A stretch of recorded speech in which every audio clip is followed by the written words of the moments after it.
What's up? Getting ready to get started. Hit that like, everybody. Share the show. All right.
Substack should be up in just 1, 2, 3.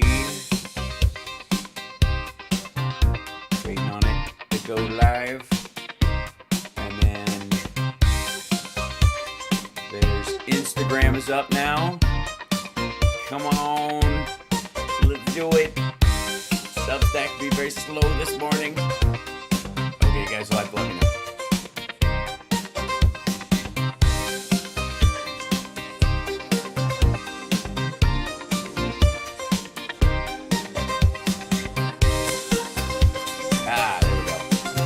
Now it's up. Excellent.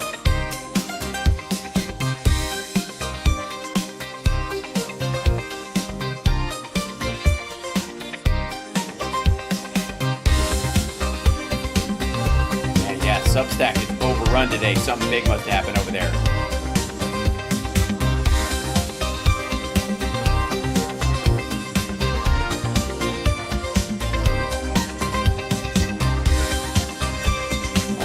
Almost there.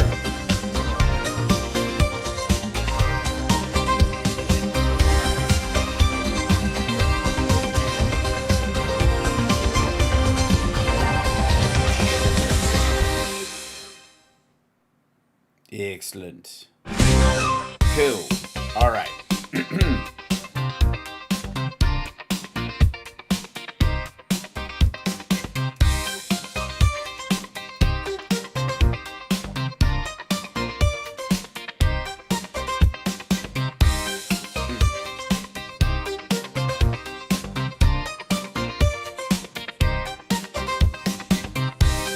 Let's just get on with it.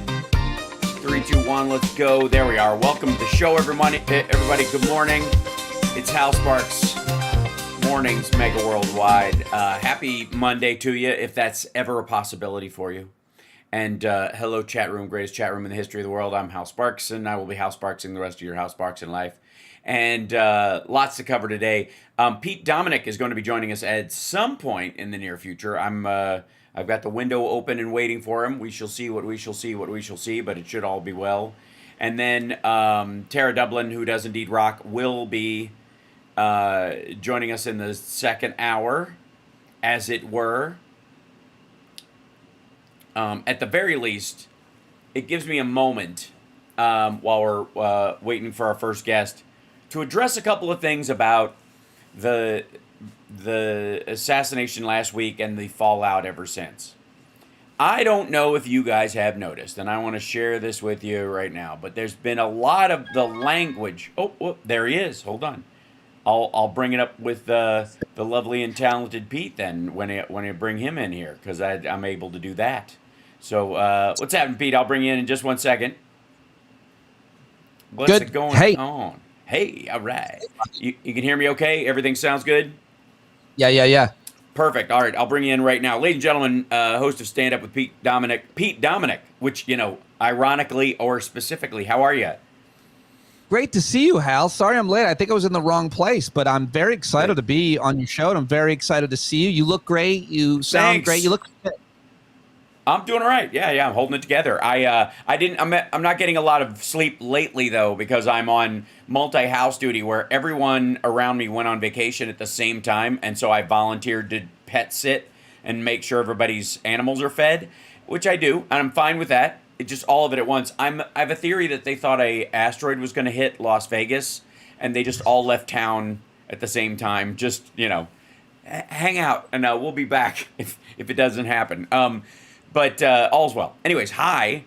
Lots of, obviously, sorry to bring you in on a slow news week, but you and I have not been able to speak, recently about the current unpleasantness and all that stuff. So I'd love to get your take right out of the gate on the kind of cascading, fumbling. I have my own theories of the motivations of the shooter and the relation to this, and Trump basically like begging for some kind of civil war out of all this nonsense. Yeah, Hal, it is a lot, obviously, and I think that we need to understand how much has changed in the world of political assassinations, the motivations for them, how they're done, who, it's still overwhelmingly white men doing it. But I mean, the internet has changed everything, and the internet radicalizes people. Last night, I think it was in Arizona, where what's her name, Carrie Lake, was like, "Never send your kids to college. This guy was a Trumper, right. And as soon as he went to college," but it's the internet. The kid went to one semester of college in a Mormon state. So I think that people need to understand a lot of the terminology that a lot of experts have been talking about, from groypers to, black pilling to incel to all these things that aren't motivated. These shooters aren't necessarily, and we don't quite know this one specifically yet, but we get some good educated guesses. And of course, the thing that ties them all together is that the internet is available everywhere in the rest of the world, but only in America do you have more guns than people and the accessibility to them, So, I mean, I think actualizing your radicalism is a lot easier. You don't have to, scramble to put together explosives. You don't have to scramble to put together a bomb. You don't have to scramble to put together a gun. You can get all the parts and do that. All right. So I wrote on my Substack a little while back about a group relatively little known at the time called the Zizians. Are you familiar at all with the Zizians? And the La Rosa intrigue of this trans-identifying vegan rationalism cult, a breakaway of the rationalism community online that had killed 6 people. Their leader faked his/her death by pretending to drown off a boat that they had bought that they were going to tow to San Francisco and live on in the Bay rent-free while they ran solar panels because they all had jobs at Google and Zoom and all these big tech companies, because they were all incredibly bright, all of them engineers or tech people, majority trans-identifying, in varying degrees of transition, not because of the gender-specific trans-identifying aspect that most people think of, people who have gender dysphoria and want to transition from one gender to the other, but from a transhumanism, which Donald Trump thinks is transgender for everybody, and this is kind of where he gets it from, this transhuman idea of just body modification and functional modification, do whatever it takes to win and break through and gain control in certain areas. And so this will allow you to, they could literally sleep in women's shelters because they identified as women, and so they could move around the country, and this was part of their plan. Long story short, they murdered a pair of their parents, one kid's parents. They killed a Border Patrol agent. 3 of them are on trial and are possibly going to receive the death penalty for that because they were driving over the border at the time. And then the one that had allegedly drowned off the boat showed up in the next hotel room when they raided a hotel room and found the 2 shooters, or the 2 people who supplied the guns to shooters. Anyways, rationalism has been this kind of borderline, was for a long time almost a leftist new atheist cult, a break off from new early 2000s new atheism online, kind of like, and there's this the reason it pricked up my ears was because there's this overlay with the trans-identifying community and the furry crowd and gamers and Gamergate that went alt-right. And this kid and the people around him reeks of it. And that's why the governor, I think, is having a hard time explaining what the logic is, because nobody has heard about this stuff, and they don't have a particular ideology. They don't. Yeah. They just want it all to break down, so they don't care how they do it. By the way, my band, the Zizians, is probably going to have to cancel it, change our name. I always thought you should have called yourselves the Asians, not just because it's more appropriate, but also because it puts you at the front of the line in the CD store. You know, when you go buy CDs or LPs. Oh, that's a good point. It's just a bunch of bald. You're back there with ZZ Top, and you sound nothing like them. You guys are all techno. The Asians are touring now. I think that the point about the governor of Utah not understanding, I think it's probably even more important that almost nobody in media understands it. You just explained something that I wasn't familiar with, and it's like kind of alt media and independent media and niche media that is doing a really good job trying to understand this or living to some extent in that world themselves. Right. I mean, MSNBC's got like one woman named Brandy Zadrozny who's very good, but she's got way too much on her plate following a lot of these different kinds of conspiracies and these different subcultures, these internet, Reddit, dark web subcultures. I mean, I interviewed Gil Duran, who is a really smart journalist who educated me and a lot of others on and is doing a great job with linguist George Lakoff at their Substack media outlet, talking to us about the tech billionaires and the techno state and all the things that they want, which there's some overlap here. But there absolutely the point is. If our government leaders can't keep up, it used to be, run-of-the-mill traditional type terrorism that they couldn't keep up with.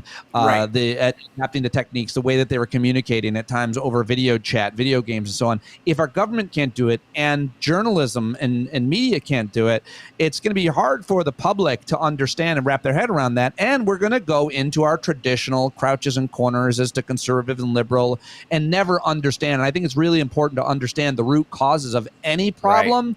So that you can develop a threat matrix to defend against that problem or to fight against that problem. And we are way behind in all the important institutions, it would seem, except for the Hal Sparks Show, apparently, who understands this deeply. Well, yeah, I dive into these kind of things. Anytime I recognize that someone is dodging the explanation when they desperately want it to be cut and dry. The Republicans would love for this to be a very obvious, like, trans sociopath goes on, kills pure of heart Christian right winger and therefore sets off what they would like to be the Civil War. The problem is that the trans partner / roommate of the shooter is cooperating, whereas the effectively straight identifying shooter himself is not. His trans roommate turned him in immediately when he sent those things about help me go pick up the gun. It's wrapped in a towel in the woods. That's why there were FBI agents in that area looking for the gun, was because the trans roommate / partner called the cops. And so that's why the governor and everybody else is having a real hard time, except Trump, who's just making it up as he goes along. Make this fit a narrow narrative that feeds what is effectively, and I blame branding. I blame the fact that everybody is so narrow casting these days that they're almost trapped in their own box. You can't be victimized by somebody who's inside your box even a little bit. And so you have to otherize everyone all the time. Look at Thomas Crooks. Look at Routh, who's in court this week. Both of them Trump supporters. Both of them, in one case, the idea was Crooks thought he didn't go far enough. He was closer to being a groyper, like we're talking about with Robinson. Routh was one of these people who just was a purist on everything except one issue, and then was nuts and never got a shot off and all kinds of other stuff. And Mark David Chapman wanted to impress Jodie Foster. Assassins don't always fit into a box on your team or another. I mean, even the guy who killed the Minnesota legislators had some, he had some Christian nationalist views, obviously a Republican, conservative, Trump supporter. We can go on and on. But, to me, I think the solutions to these, there isn't really any easy solution. Right. But to me, it always comes back to the ubiquity and accessibility and passion for firearms in America. And if you could make it harder for some people to get guns, Right. that would make the killing maybe a little less, as we've seen in the states where they've been able to do that. So I mean, sometimes agree. I certainly think that is the case with handguns, especially like in the case of the kid that shot up the Catholic school a couple weeks ago, or people who last minute buy a handgun and like. But this 30-06 rifle is the low hanging fruit that was in that household for decades, more than likely. That's a gun from the early 80s. You know what I mean? It's not. This is not top line. Thomas Crooks had an AR-15. I believe, and so, or an equivalent, and the rifle this person was using was a deer rifle that they'd had for a long time. So that, like, even if we'd have made up our mind 10 years ago to start cleaning up after a lot of these guns that were out there, if Beto O'Rourke had his gun seizures, this would not been one of the guns they would have taken. It's not that kind of thing. I think it's an important point to make, but at the same time, I think it's ego. I think ultimately, no matter the one thing all these people have in common is an isolationist mentality linked with a total self-absorption. And they believe that their gripe is more important than the life of another human being. Whatever that is, what you can put all the, like the Unabomber. I think these people have a lot more in common with the Unabomber in that, he wanted people to read his stupid paper so much that he blew up a bunch of secretaries and tried to kill people in the post office and airplanes. I think that's probably true around ego, but I think the even more accurate, wonder what you think, issue that connects a lot of not all these shooters, well, they're all men almost entirely, but is loneliness. And we've learned years from experts on extremism, especially these anti-government white Klan types, that a lot of these guys they're lonely and they get recruited and they just want to hang out with a bunch of their buddies. And you can do that now online over and around any single topic that you're interested in. You've got your community here. I've got my community. We are non-violent and not instilling violence on. But the bottom line is loneliness brings people to certain spaces. It used to be an actual literal space that people would have to meet in the woods and talk about how they're going to kill black folk or whatever it is. But now it's the internet. You can find anybody else. So a lot of times, it's a lot of times it's loneliness that brings these people to these spaces where they become absolutely radicalized by these crazy theories that I still don't understand as well, apparently, as Hal Spark. Okay, so just to clarify, and I'm fairly certain this is going to play out this way because it's got all the signs of this group. So the rationalism groups that broke off, which came from a blog I believe called Less Wrong in the mid-aughts, or maybe 2011, 12, somewhere around then, is based on this idea of AI doomerism and and technocracy based on everything must be decided through rationalism, and there's subscribers to it on a pedestrian sense, like the Presbyterians of this movement are all in Silicon Valley, and you'll hear this from people like Elon Musk talking about first principles all the time, and where first principles is the kind of like, let's look at a problem and let's see what the real parts of the problem is, and we'll disassemble it and put it back together. And that, if you're making Candy Crush, who gives a shit? You're not gonna get nobody's gonna get killed over that. It doesn't matter. If you fail, it won't change the world. When you go after Social Security, Medicare, Medicaid, then you're really like this move fast, break thing shit. That's also crucial to this rationalism idea. It kills people. It harms people's lives. And at the very fringe of it, you get pedophiles referring to themselves as MAPS, the minor attracted persons. You get furryism as a militancy, those kind of things. And it is arguably the same as like the outer edge of the Groypers on the other side. I am convinced that there's so much overlap on a bunch of these issues that we're no longer dealing with like fence post extremism, far left and far right, but the crust of the pizza that thinks it's the pizza, right? The crust is now convinced it's the pizza. I don't know about your crust metaphor, but I guess it works. But do you think, and I worry that from what I'm learning about this kind of online culture, that it gets worse because it's copycat. It's let me outdo, Yes. and it's content creation. Assassination is content Right. creation, and that concerns me a lot because again, the authorities have no idea what they're doing, and neither do a lot of journalists that need to be able to explain this to us. And I think probably most importantly, so we can protect ourselves and so we can find it in our own sons. Again, I'm going to stick mostly to young men here, to make sure that you know what your kid is doing online. And that's not always easy as a parent necessarily, but we could all do better. We did a pretty good job. My daughters are now 17 and 20. They're not young men either, but never were. I have a son. And he's my son is 14, like entering basically into that window of stuff. And he's social, and we're social as a family, but also as his testosterone starts to show up in greater and greater amounts. That is also something to be aware of during that transition time biologically in a young man, because the intensity of the hormonal attachment to feelings increases during that window quite a bit, and it does it shockingly fast.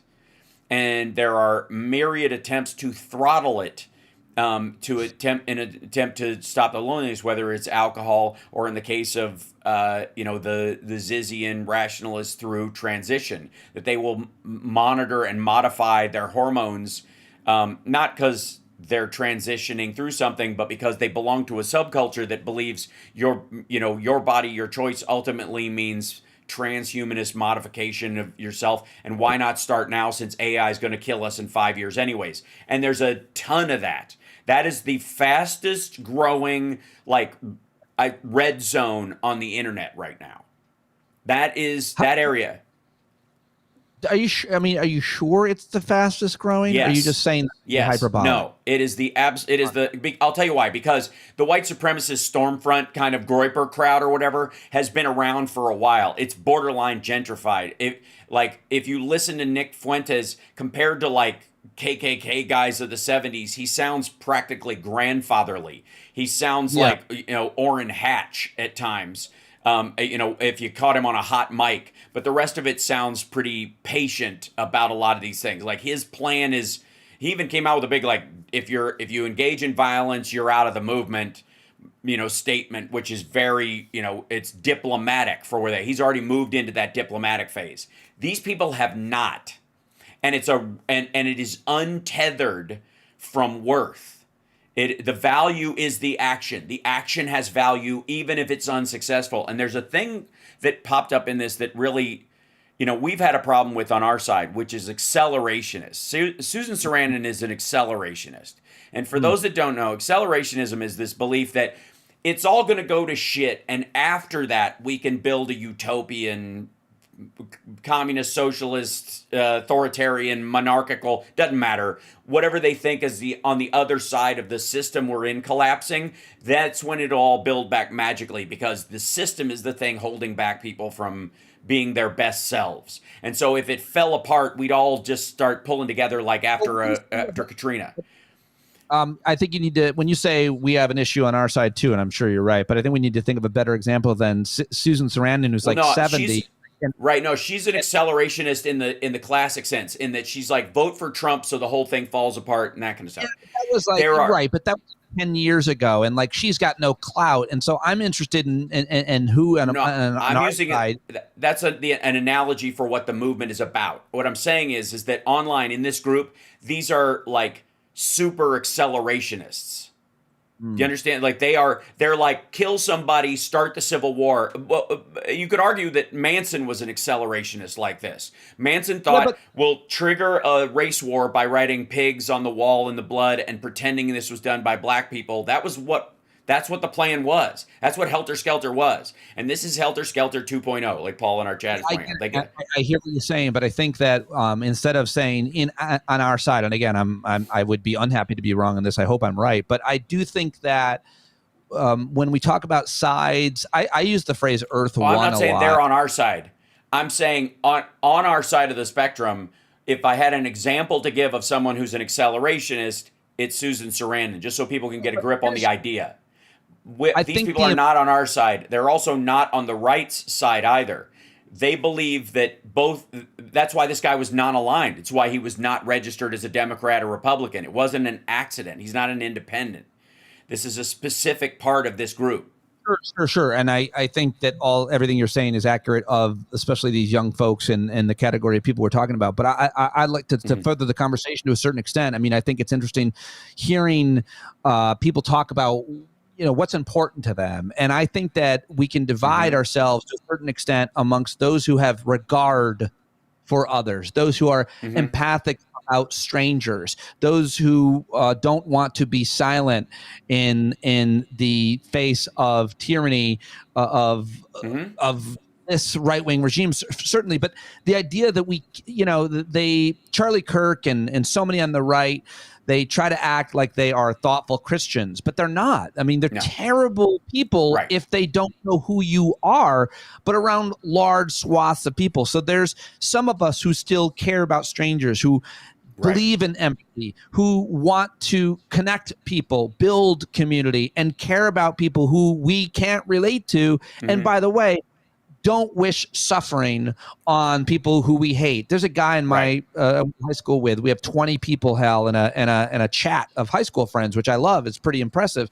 When Charlie Kirk died, one of the guys who I knew was MAGA, but nobody ever talks politics in there, dropped in and paid tribute to Charlie Kirk.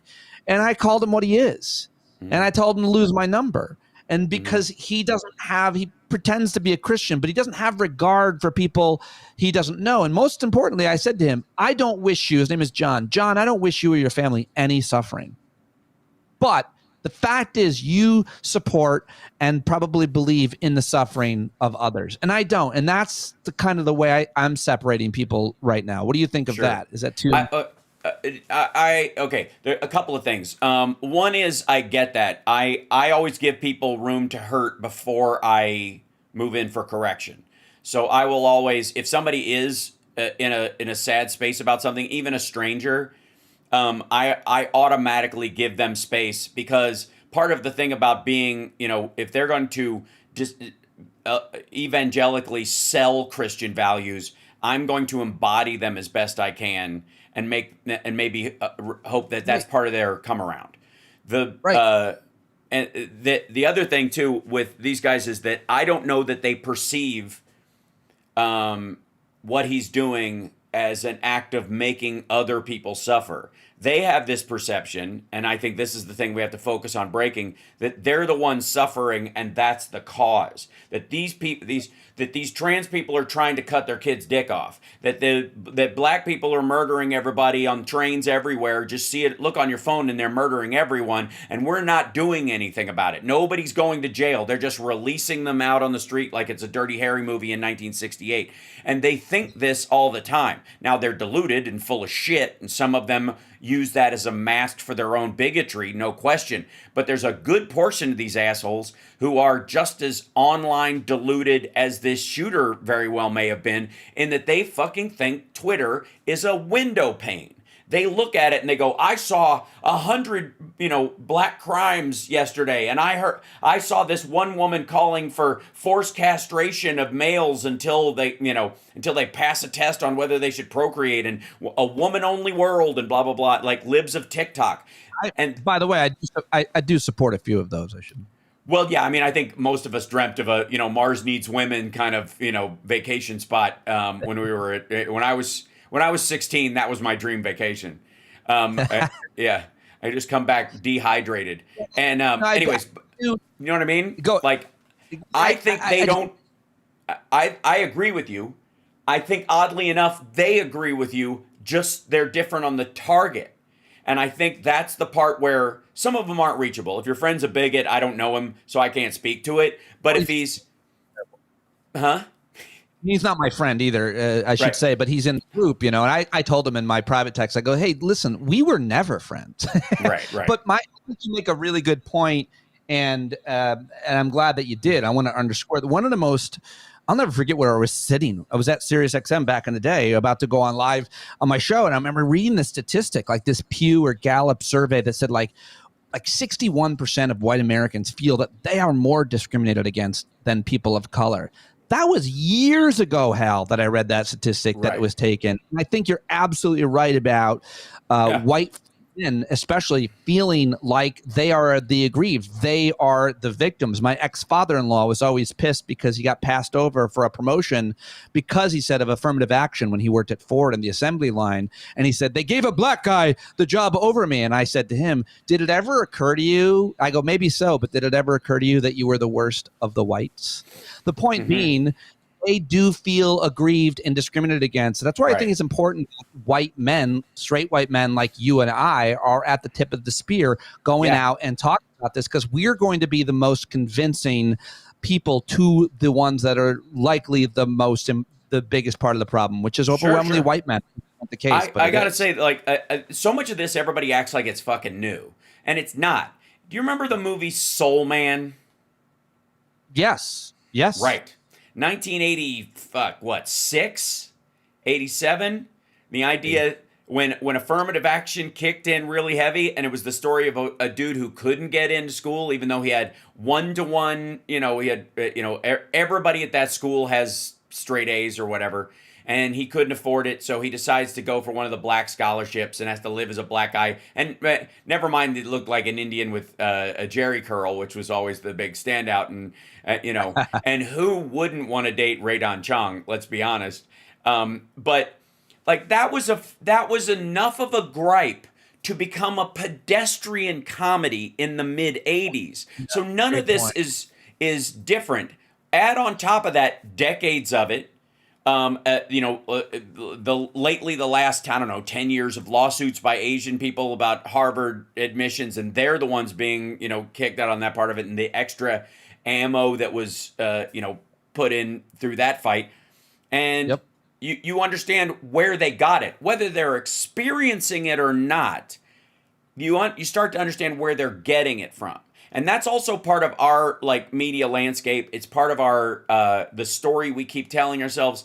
Dude, if you watched American movies since, I don't know, fucking 78, you would think the CIA killed everyone.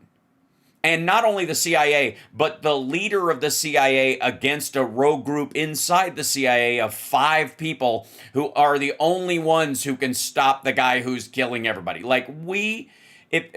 So much of just that bullshit that gets thrown around is just like, it's hack at this point, right? So the same thing is true of this kind of dopey exceptionalism amongst a swath of upper middle class white trash that are pissed that they're not getting a head start that they think they used to have, which, by the way, they fucking didn't. They had dirt on their faces and black lung and shit like that for decades, if not a century and a half. So, but there's ideas like it's our turn, and then it wasn't because it's nobody's turn, in a system like this. But they feel like it should have been. They were promised this by a certain group. They could still sit at they still weren't, suffering from racism. They were suffering from all kinds of deep poverty and addiction and so on, obviously. But I also think the other category of people who are claiming that they're discriminated against, we hear this all the time, is Christians. In America, Christians are being discriminated against, and the rest of us are saying, hey, listen, you have all the power. You have the court. You have the executive branch. You have the legislative branch and the judicial branch. You are in charge. That's why I always so irked when people would call my show or argue with me. You don't care about Muslims. They're anti-gay, pushing people up. I'm like, listen, I'm against all the fundamental religion. I'm against all of it. But I'm most concerned and most against the one that has most of the power in my country. And that has forever been Christians, now more than ever. And they are taking rights. They've always been taking rights under the flag of Christianity. So the idea that they're more discriminated against, they get the 10 Commandments in school now, Hal. They are in charge. We're headed towards Gilead, not Berkeley. Yeah, well, okay. So that I would argue that in terms of the administration, they have a like a delivery system in the administration at best, but certainly not a true believer. Not that they need one, but this is classic, like the town preacher becomes the mayor shit. Even though he's screwing all the widows in town and that kind of stuff, like this is old fashioned boss hog bullshit. But I will say you're absolutely right, and my favorite part about the Ten Commandments thing. My favorite thing about the Ten Commandments is that the First Amendment makes 5 of them unconstitutional immediately. So ultimately, if they want to have a conversation, that's the logical fallacy they're going to run into at some point. And also honor thy father and thy mother isn't about praising your father and your mother. It's about not making them look bad by being an asshole. Live up to a standard they would be proud of. And like that's one of the many things these assholes don't grasp. The other one is that Donald Trump is effectively a coveter in chief. He is there's a reason why coveting, and I talk about this sometimes on the show, but like coveting and envy are different. Envy is I want a car like that. Coveting is I want their car. And Trump is one of the most covetous, fucking disgusting people in the world. And that's, the fruit hangs off that tree. That's how maggots are. It isn't enough to build their own. There used to be this bootstrapper mentality around maggots, but now it's reclaiming territory like they're fucking Putin with Ukraine. But while Trump himself has no beliefs other than in himself and grandizing all things. I mean, it was pretty telling. I mean, every day we get an example of this, but it was crazy the other day when a reporter asked him how he's feeling after Charlie Kirk died. And he goes, pretty good. And then that night you saw him at Yankee Stadium doing the double jerk off motion dance. But he he said good and then pivoted. Build my Epstein ballroom. Building the Epstein ballroom. Yeah. Which was crazy. But I do think it's important to say, while he's not an evangelical Christian and believes in nothing and probably doesn't believe that he's going to ever die, so many of the people that he has appointed in the highest part, Pete Hegseth is a Secretary of Defense, and he comes from a crazy evangelical sect that doesn't believe women should vote. People should look up Doug Wilson out there in Moscow, Idaho. Yeah. But also, judges he's appointing. I think most important, we could go down the line in his cabinet secretaries and so on, but the judges he is appointing, which have such an effect on our lives and our culture, particularly in the Supreme Court, are what matters the most. And they believe in the craziest of all crazy Jesus, the worst Jesus ever, the whitest, most vindictive Jesus that you could possibly imagine, who doesn't even have abs. Right. Yeah, which is required, by the way, and a big scratch. Which if you ever read like Caesar's Messiah, there's an old great story about how they were planning on faking his survival on the thing of it, and so the spear had water in it, and that's why water came from the wound, because the little stunt they made didn't work. It was full of like pomegranate juice and stuff, and it like, shit, he broke my spear. Anyways, another tale for another time. I will say this, when it comes to Pete Hegseth's wife is like that. Pete Hegseth is a womanizing drunkard. Pete Hegseth is blazingly full of shit. And if you ever want a good time, watch the awkward exchanges between him and his wife when she was trying to help him get his shit together, drinking-wise and sexually, where they pray every morning before he goes off to work. That was saying, her I'm not idea. sure why I'm not sure why you're saying his wife is like that, because this is part of the tenet of that belief that men should. Right. And I believe there are true believers, and I believe there are bullshitters. And there is an element of, I think we can all agree that if the Ayatollah is more than likely full of shit too, but if Putin wasn't a hedonist, if he was hyper religious and believed that his reward would come on the other side in Valhalla or fucking on some sort of godly mountaintop for seizing land for his people like he was Genghis Khan, then we'd all have already had a nuclear war by now. But he's a hedonistic, self-involved prick at the expense of his own people. He steals their money, hides it someplace, because his idea of heaven is being physically alive on a yacht with inappropriately young women. That's Putin, right? And so the fact that he's a bullshitter, he doesn't go to fucking church. He doesn't go to the fucking Russian Orthodox. It's all a show for the saps that do, because that's his view of them. And Hegseth's wife is all in. Hegseth, though, is a hedonist. He's just like fucking Hannity and all these other dipshits at Fox News who are in it for no. themselves. They don't think their reward is in heaven. He doesn't. His wife does. He does not. I would argue that many of the leaders and preachers of this sect of evangelical Christianity Paula White, are absolutely. It Yep. is part of their. They don't call it hedonism. They speak out against it, but you better believe they practice it in any number of ways. I mean, not to mention just The old assaulting Matt Schlapp and tickle. Right. every day. You hear a story of another quote man of the cloth, some right-wing evangelical minister assaulting or raping a child, a young woman Right. or man. And it happens every day. So I think it's part of the inner workings of what they believe. They've convinced themselves that's the kingdom of heaven. They get anything that they want. And the man obviously is in charge. So the point is, there's so many of these people that believe that. Charlie Kirk certainly believed it. And so many do. So many of his supporters believe it as well. And that's why it's so terrifying. And that's why we have to confront it at every place it shows up. That's why by the way, you have to confront it with your closest friends, white men. Like I was really pissed that a lot of other guys in my high school group chat didn't speak up. I'm like, dude, it doesn't make nearly as much of a difference if you say something at work or you say something on social media where people don't know you, where the guys who know you your whole life, they like you, they respect you, they think highly of you. If you weigh in with your strong views, it matters. It matters most. It's indelible on the people who think you believe that you have credibility and actually love and respect you. And then as soon as I lectured a couple of my friends, they started chiming in.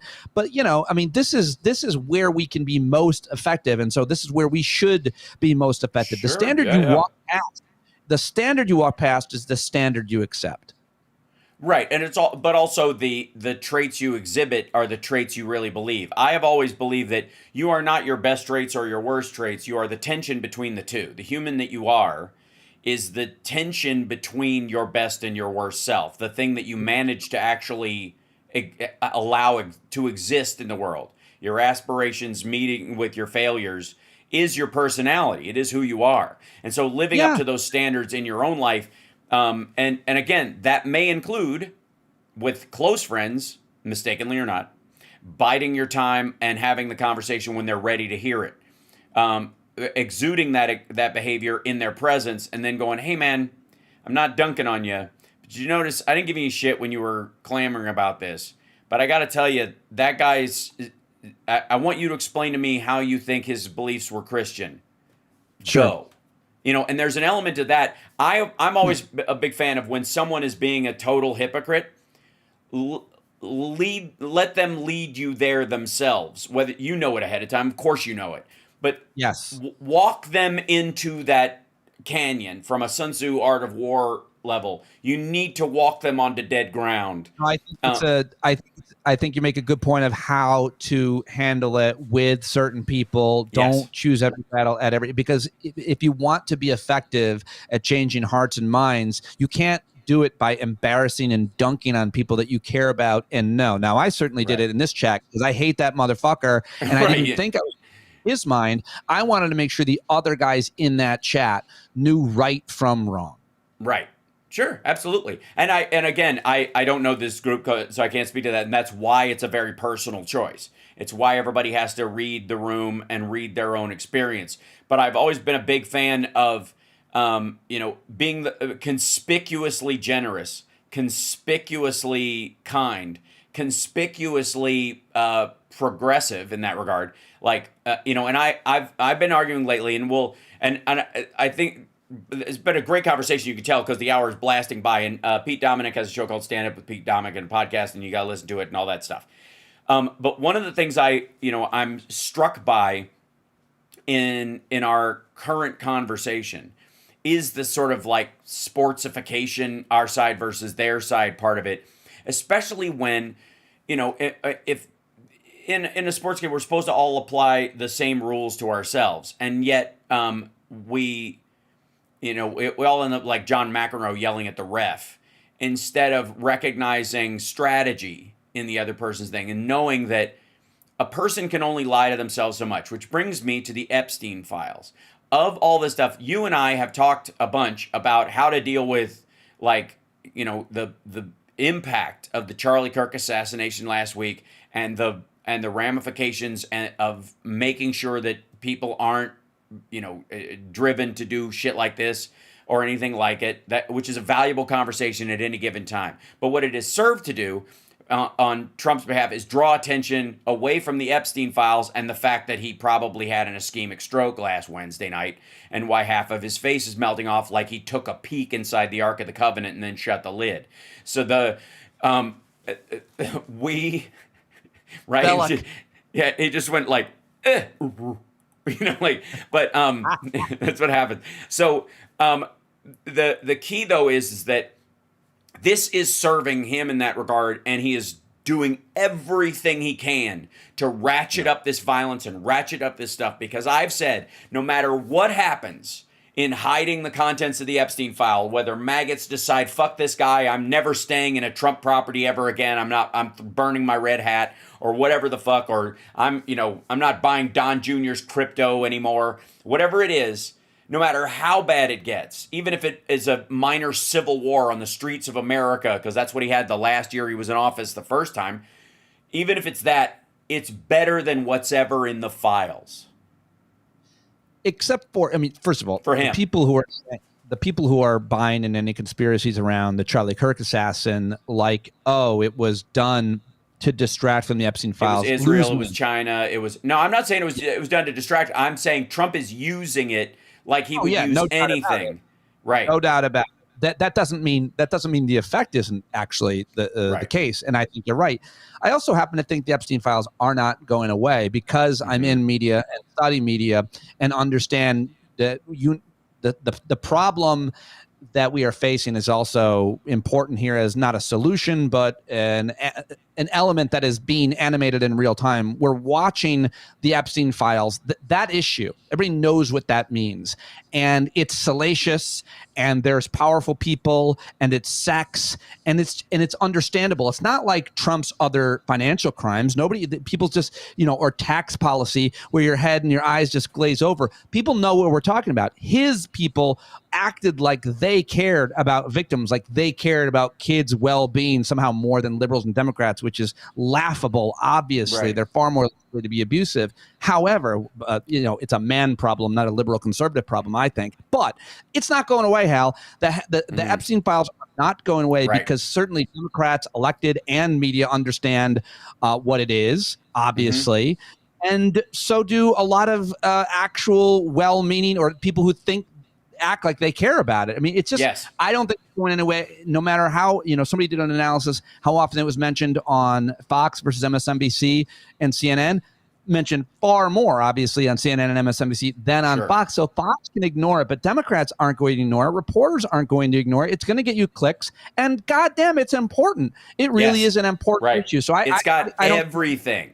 It as a scandal, and I think this is the thing that Trump is having the hardest time even contemplating, because he doesn't give a shit about anybody but himself, and even his own level of self-involvement is based on what I would say is pathological low self-esteem. He knows he has it coming. He's just trying to put that day off as long as possible, and he's not a narcissist. He can't stand his own reflection, and it's why he hates women, because he thinks there's only two kinds of women in the world: women who can see how ugly and gross he is and don't want to have sex with him, and women who will, but only because he has money. And so women are either whores or they can see through his disguise, and so he despises them for that reason. And so that his narrow sort of horse blinders about this shit keeps him from recognizing that it feeds right into America's true crime obsession. It is the root of QAnon and the whole child adrenochrome sex trafficking thing that was the defining reason that brought them to vote for him in the first place against Hillary Clinton, because they'd been sold this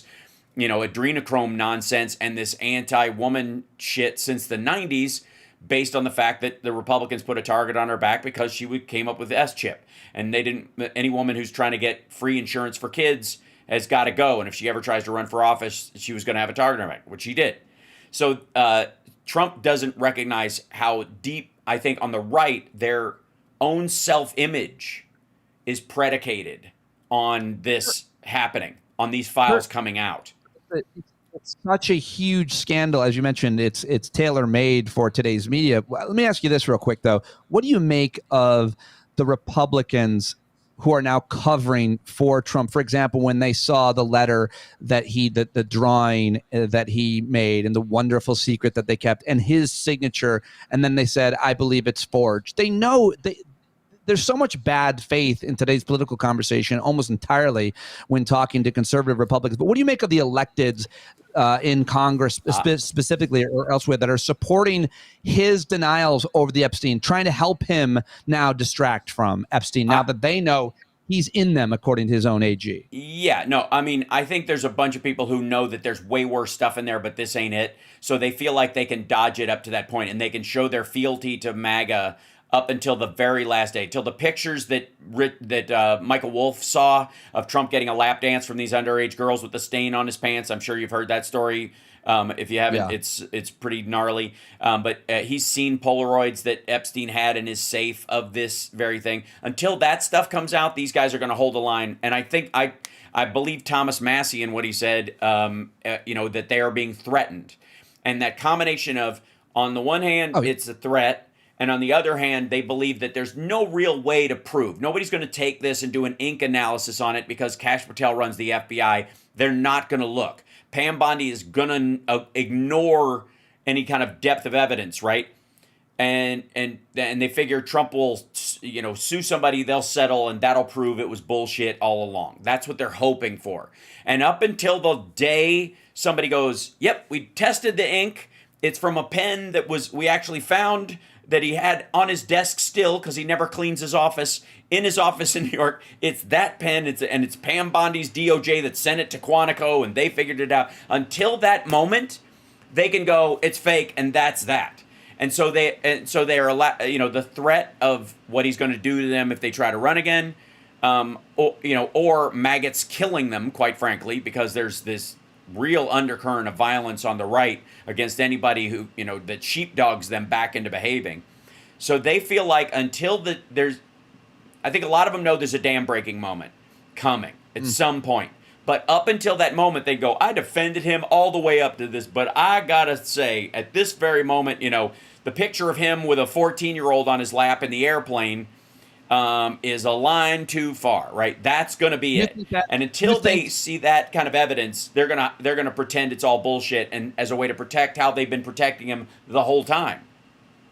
By the way, a lot of people, calling me out and other progressives for saying, "Oh, now you're paying attention to Jeffrey Epstein. Why didn't you care during the Biden administration?" And I'm very happy to remind them that in 2018, me and many other progressive media folks interviewed Julie K. Brown. Mm-hmm. I interviewed her in 2018 and in 2019. I looked it up. Right. She's the person. She's the journalist who broke the Miami story. Yeah. And so Rachel Maddow had her on. Like, we've been following this story since Julie K. Brown of the Miami Herald, who has been covering. It's not new to us, but would you think that some picture or video or image is going to come out that's going to implicate Donald Trump directly with a minor? Do you think that? Yes. Whether he knows that person was a minor at the time or not will be part of the thing, and the allegation of how Epstein used to trap people. The issue with Trump is that, and why he and I think why Dershowitz and some of the others feel so safe, is that the closer you were to the scheme itself, the safer you felt. That if because you can Trump bought Adnan Khashoggi's yacht. Remember that? Okay, and Epstein was helping Adnan Khashoggi, traffic arms in the 80s, right around Iran-Contra, post Bear Stearns, like gnarled up. And one of the things about that boat that everybody talked about was that there were cameras in every room. That was the thing. There are cameras in every room in this, and that issue, that was almost the biggest selling point for Trump. Because at one point, Trump thought he was going to go into the same business. He needed money. He was getting his money from Russia. He was backing his loans from these other places. And so he was looking at where Epstein got his money from, and that's where it came. Les Wexner signing over those billions, power of attorney to Jeffrey Epstein. in the early 90s, right about the time Trump had to borrow $56 million from his brother and his sister to keep the lights on at the company. How things have changed. Trump and his family made more than Epstein probably did in just a few days with one of his crypto schemes, number one. Number two, I don't think those pictures and videos ever come out. I think they come out about as soon as the Apprentice videos of him saying the N-word come out. I don't know that we see them, but even if those videos came out, N-word videos or him with a minor, they're going to say, and he's going to say the same thing that he said when we saw the letter, that he said he's going to say it's, and so will his supporters, it's AI, it's not real. So what does it really change? Will there be consequences? Yeah, no. So I think the reality is, and why he feels like he can fight it so long, is because he can stiff arm it, because he believes that either the girls that were involved were Eastern European and were sent back or never left the island and that kind of stuff, which is really terrible. That's the other thing about Epstein, was that one girl tried to swim for her life and the bodyguards grabbed her, and it's horrifyingly terrible. And again, Trump in this world, there's so much there that even the Republicans who are defending him know it. They just figure that MAGA will stomach it up to a certain line. But there's more to come, even if you never see the actual ones that Michael Wolff is talking about, even if it's just that. They're about 2 degrees away from the turnaway. Look at his numbers. His numbers have boiled down to the absolute bottom of the bowl. I hope you're right. One of the worst things he did, though, is the action that he has taken to move Ghislaine Maxwell, the most notorious pedophile in the country, to a minimum security prison. He did that. Why aren't they shocked and outraged by that? That's the worst. Can't make. I would argue that they are. But there are that was the big Groyper Charlie Kirk split, largely, was that Charlie Kirk was getting marching orders from the White House. He literally at one point was like, I'm waiting for the White House to tell me what to say about it. He let that slip on his show. Whereas the hyper right wing, the QAnon, the 8 to 10% of MAGA that put him over the top, that guaranteed that he could lock in, like a Tupperware top, the maggot vote. They were this. I'm promised the Epstein stuff. I will get this. And those folks, the files don't even have to come out for those folks. Every day it doesn't come out is a failure. And so it's just as bad. So every day that he hides these things, or they get the same files like Liz Wheeler did, and they get the same 30,000 pages over and over and over again, that these people online anyways, and what I've seen in my, hunting down their little, subgroups and their online forums, which is what blossomed into his original presidency in the first place, those people are eating him alive. And they are not, are they going to vote for us? No. Are they going to stop voting? Yes. These people are going to pack their shit and go back home. They're not going to show up and support him. It's interesting if the consequences are he's going to lose support at the ballot box. That's great, but do we still have ballot boxes, and are there any other consequences at all? Because that's the knock on, obviously, Trump, is that there are never consequences, no matter how guilty he is. Well, first of all, life has a way of catching up to you, and I think we get the next time you and I talk. I've got Tara Dublin waiting in the wings, and I'll bring her in just 1 minute. But I want to. The next time we talk, you and I can talk about the fact that no one outruns Mother Nature, and Donald Trump's brain is turning to tapioca live. That's the real show everyone is watching right now, whether they know it or not. Everything he said about Biden is true about him 100 times over, and that's the thing he can't outrun. And once the king's cheek has blood on it, once there's a cut, he's a man and he can be taken down. That's what and then there is no successor. I don't care what anybody says about J.D. Vance, Peter Thiel. There is no one waiting in the wings that can pick up this mantle from Donald Trump. I think you're right about that. I don't know what you think about fake blood. Tara Dublin, hello. I'm excited to watch you talk with her, Hal, and thank you so much for having me today. It's great to catch up with you. Great to see you, and obviously great to talk with you. Great conversation, and we got to do this again, because I know there's a depth of this conversation that we need to have about as two straight white guys who raise their kids to be decent human beings. I feel we're deeply unrepresented in our lived experience. I will say that I showed the booker at Stand Up with New York, who is a gay man, my testicles for a Wednesday night spot in 1998. I will say that. Sure, right, okay. And I lost a role in Poltergeist 3, because I wouldn't with the casting director. So same guy, by the way. yeah, Hal, probably. thank you very much. Yeah, dude, Pete, you're awesome. Thank you. Stand Up with Pete Dominic. Please check it out. Appreciate you, brother, and we'll talk again soon. Yeah, all right, buddy. Thank you. All right. Bye. There he goes. All right, ladies and gentlemen, and let me bring in, if I may, the lovely and talented Tara Dublin, who does indeed rock. Can you hear me okay? Check, check.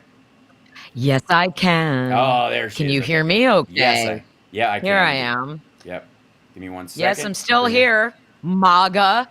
I'm still here. MAGA. Ew, MAGA is it? Ew, MAGA. I'll be in the drawing room playing the grand piano for MAGA. All of last year. You know the song. I made it through all of last year, and I'm still here. Mm-hmm. Hi. So, did you get the email/text that I wanted you to see? Yes, I did. So, let's start in I on. want to start with that because hi friends in the chat, and I really, really, really hope that there are some MAGA people in the chat because we need to talk. Mm-hmm. Go for it. I got death threats. I got death threats this weekend. I'm gonna really try to not get too emotional. When I get angry, I also get upset, and I feel like that makes me look weak, and I hate when that happens because I'm not weak. I'm angry. I'm angry that MAGA just can't fucking hold one person accountable.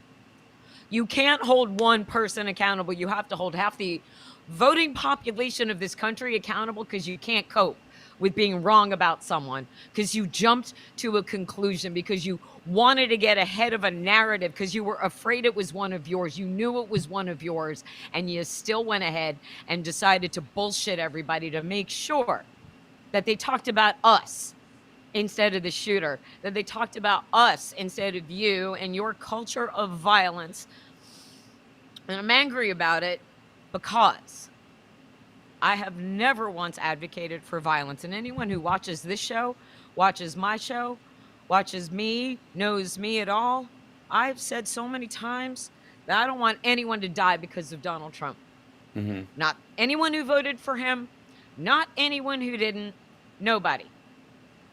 What we saw was MAGA on MAGA violence, and they cannot cope with that. They cannot accept that they are fractured into factions, and they are. Just like the left has its own, the right has its own breakdown, and these are the same fucking groyper people who harassed me in 2016 and introduced me to the dark web and the way that they operate. And now I understand it.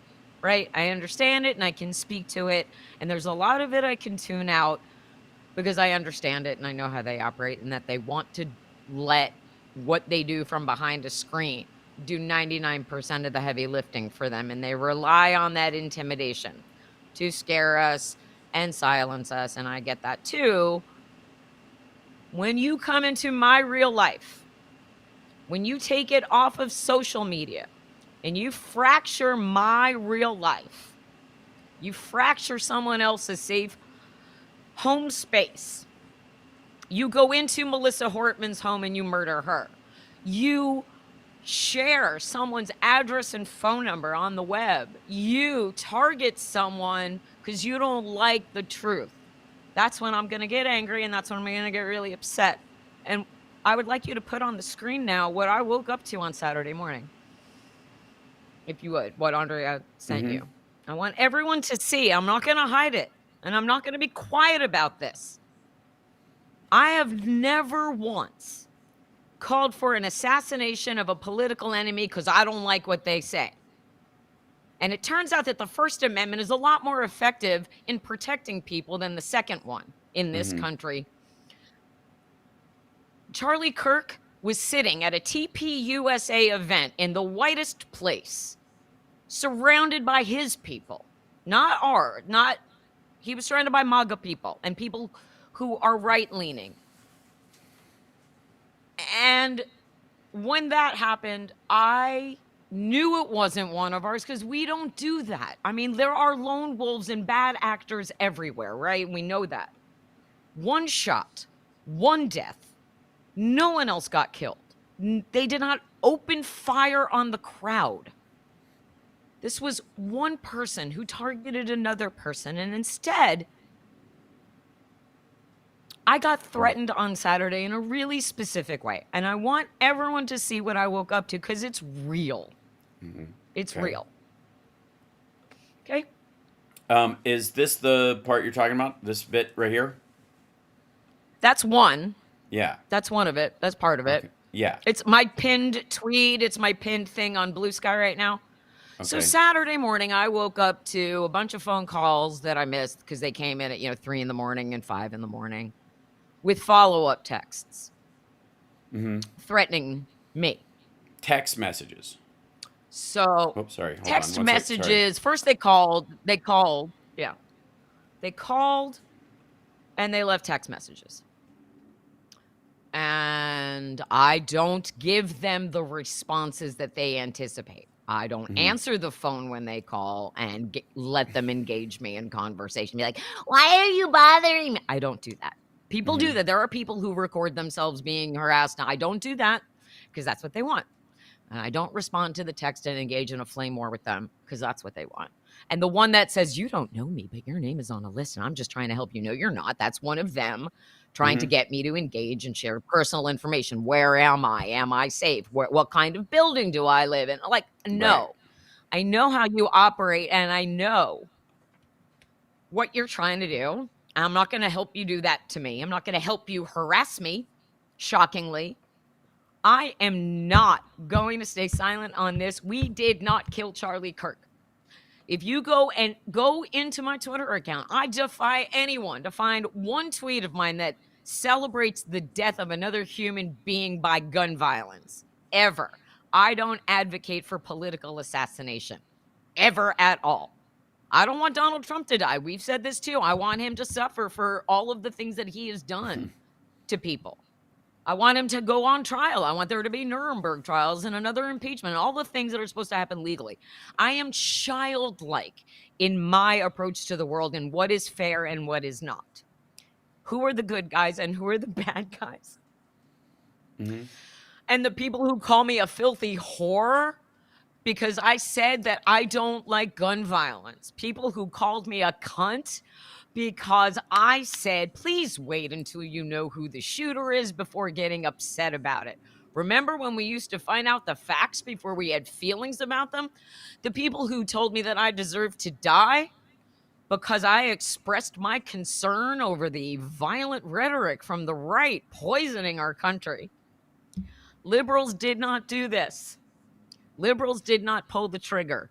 Tyler Robinson pulled the trigger. Tyler Robinson allegedly killed Charlie Kirk. He turned himself in. He is in police custody and no one else is for this crime. No one else has come forward to say, I did this, not Tyler. Tyler went into a Discord chat to try to throw people off the scent and joked around with his buddies and all of the bullshit that we have heard. Prior to this moment, like you and I, the last time I talked to you last Monday, Charlie Kirk was alive. We didn't even talk about him. I am not a person who pays attention to that shit most of the time unless I'm forced to. Because most of the time, I try my best to tune out the noisemakers because I'm paying attention to the lawmakers.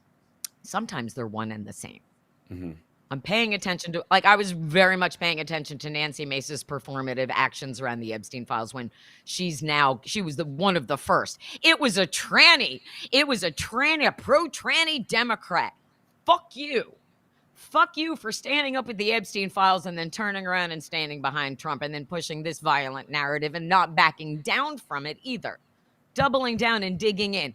I'm so sorry you were wrong for jumping to a conclusion, but it's not my fucking fault. Right. Let me jump in on this, Hal. I understand. Let me jump in on this. one of the reasons why, I've always said that, like, we think first and then we have emotions. Whether people think that's true or not is bullshit. It's one thing, I'm not talking about shock emotions like being spooked. I mean something genuinely, because you attach a feeling to an event, and because you think it means a certain thing. And repeatedly, as you've discussed this, you have said a bunch of times, I'm sick of them threatening me because I said this. And I'm here to tell you, it has nothing to do with what you said. It is simply their perception of what side of the aisle you're on and your visibility. It's not an attack on what you're saying. It isn't. It has nothing to do with what you're saying, because they don't actually give a shit. And I would argue also that the people who are doing these kind of attacks may not even give a shit about the other side of the argument. That they are, especially on Shitter, which is a Stormfront troll factory these days. And yes, so not only are you not emotionally on the hook for shit that gets said to you on there, nor should you be, but neither should be the other side of the argument in that regard, as if they are indicative of some sort of greater movement. Because one of the things that you could argue about this shooting is an attempt to troll people into violence. That this is you shoot somebody, you trigger a civil war, and everybody starts fighting amongst each other. And all of a sudden we're ignoring Donald Trump's, takeover of the fucking economy and the Epstein files and all this other shit, and sending warships down to fucking... Charlie Kirk wanted released. Right. Right? So I can disagree with Charlie Kirk on 99.99% of what he said. He had every right to say it. He had no one... Yep. I do not agree with assassination. I do not agree with political violence. I agree. If you really cared about Charlie Kirk and you're out there using him as a political pawn, you should honor his last wish, which is release the Epstein files. Go ahead. Put your money where your mouth is. Walk the walk. If you're going to honor him and you're going to give him honors he doesn't deserve. Because I will say this, he's no different than you and I. He's a podcaster. He was a podcaster, a conservative podcaster who shared conservative ideals, and some of them were extreme, because he called for Joe Biden to receive the death penalty. He said a lot of terrible things within his First Amendment rights, and inciting violence is a little gray area. How, if something like this had happened to a liberal political influencer, I'm not going to name names, you know who we all are. If it happened to any one of us, there would not be flags at half-mast. There would not be a petition to have any of us lying in state. Even if Biden had been in office, they wouldn't. And again, even if, by the way, we're not talking about. Right? We're also not talking about an influencer. Let me talk about the material aspects of this, because I think one of the reasons why it gets carried away is because it fills in all the gaps in what everybody, whatever anybody's raw nerve is.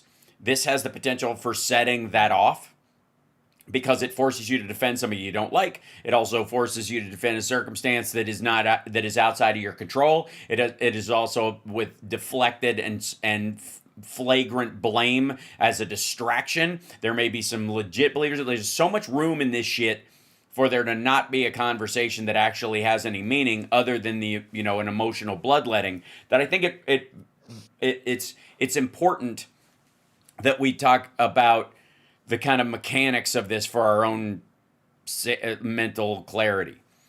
As much as this will be seen by a lot of people as a pivotal moment on the right, they've been talking about this, like randos wanting to gin this up, the ones that have been gunning for some sort of awful. I got news for you. Like a lot of the gun deaths in this country, it will fade. It already has. For Donald Trump, it already had by the evening. He went to a football game. No, I know. He went a baseball game. He went to he went to see the Yankees. Right. He went golfing. He talked about the ballroom. It wasn't a Democrat. Right. And also, by the way, not only is it a Democrat, it was. All right. Let's talk about this. I don't know if you heard my what I told Pete about my personal belief about what this person is and why the governor is having a hard time pinpointing what they were about and all this kind of stuff. I did listen to that. I was listening to that, yes. And I had a conversation with my older son about this. And I don't know anything about gaming culture, which it's shocking, right? But my older son does. And by the way, I would just like to let it be known to the MAGA people who are in the chat. I have two white sons who are 26 and 22. They were raised in the Pacific Northwest Their father owns a gun and has gone hunting and grew up with hunting, but they did not grow up with guns. They did not go hunting. They did not play cops and robbers or cowboys and Native American. They did not play violent games. And even after my older son started playing video games, he did not turn violent. He did not want a real gun. He didn't want to kill anybody. They are two very good human beings who are empathetic to others. And so for them to blame it on video game culture or this culture or that culture, instead of blaming an individual for it, I'm not saying he wasn't radicalized. He was brought up by Republicans. He was brought up hunting. He was brought up doing this, that, and the other thing. Ultimately, he made that choice. It wasn't no one put that rifle in his hand and said, go kill Charlie Kirk. He made that decision on his own. Influences are influences, but actions are different. Mm-hmm. And just because you say, God, I don't agree with that person and I don't like that he's saying mean things. That's entirely different from saying, hey, I'm going to go take that old hunting rifle daddy gave me and take him out. That's different. And so, the whole gaming thing, like my son explained the whole, explained that and explained the fascists thing and the Ciao Bello, whatever that is. All of it, he explained all of it. None of it is the reason. None of it is the reason. We don't know the reason. Tyler Robinson there's not been a statement from him. There hasn't even been an autopsy.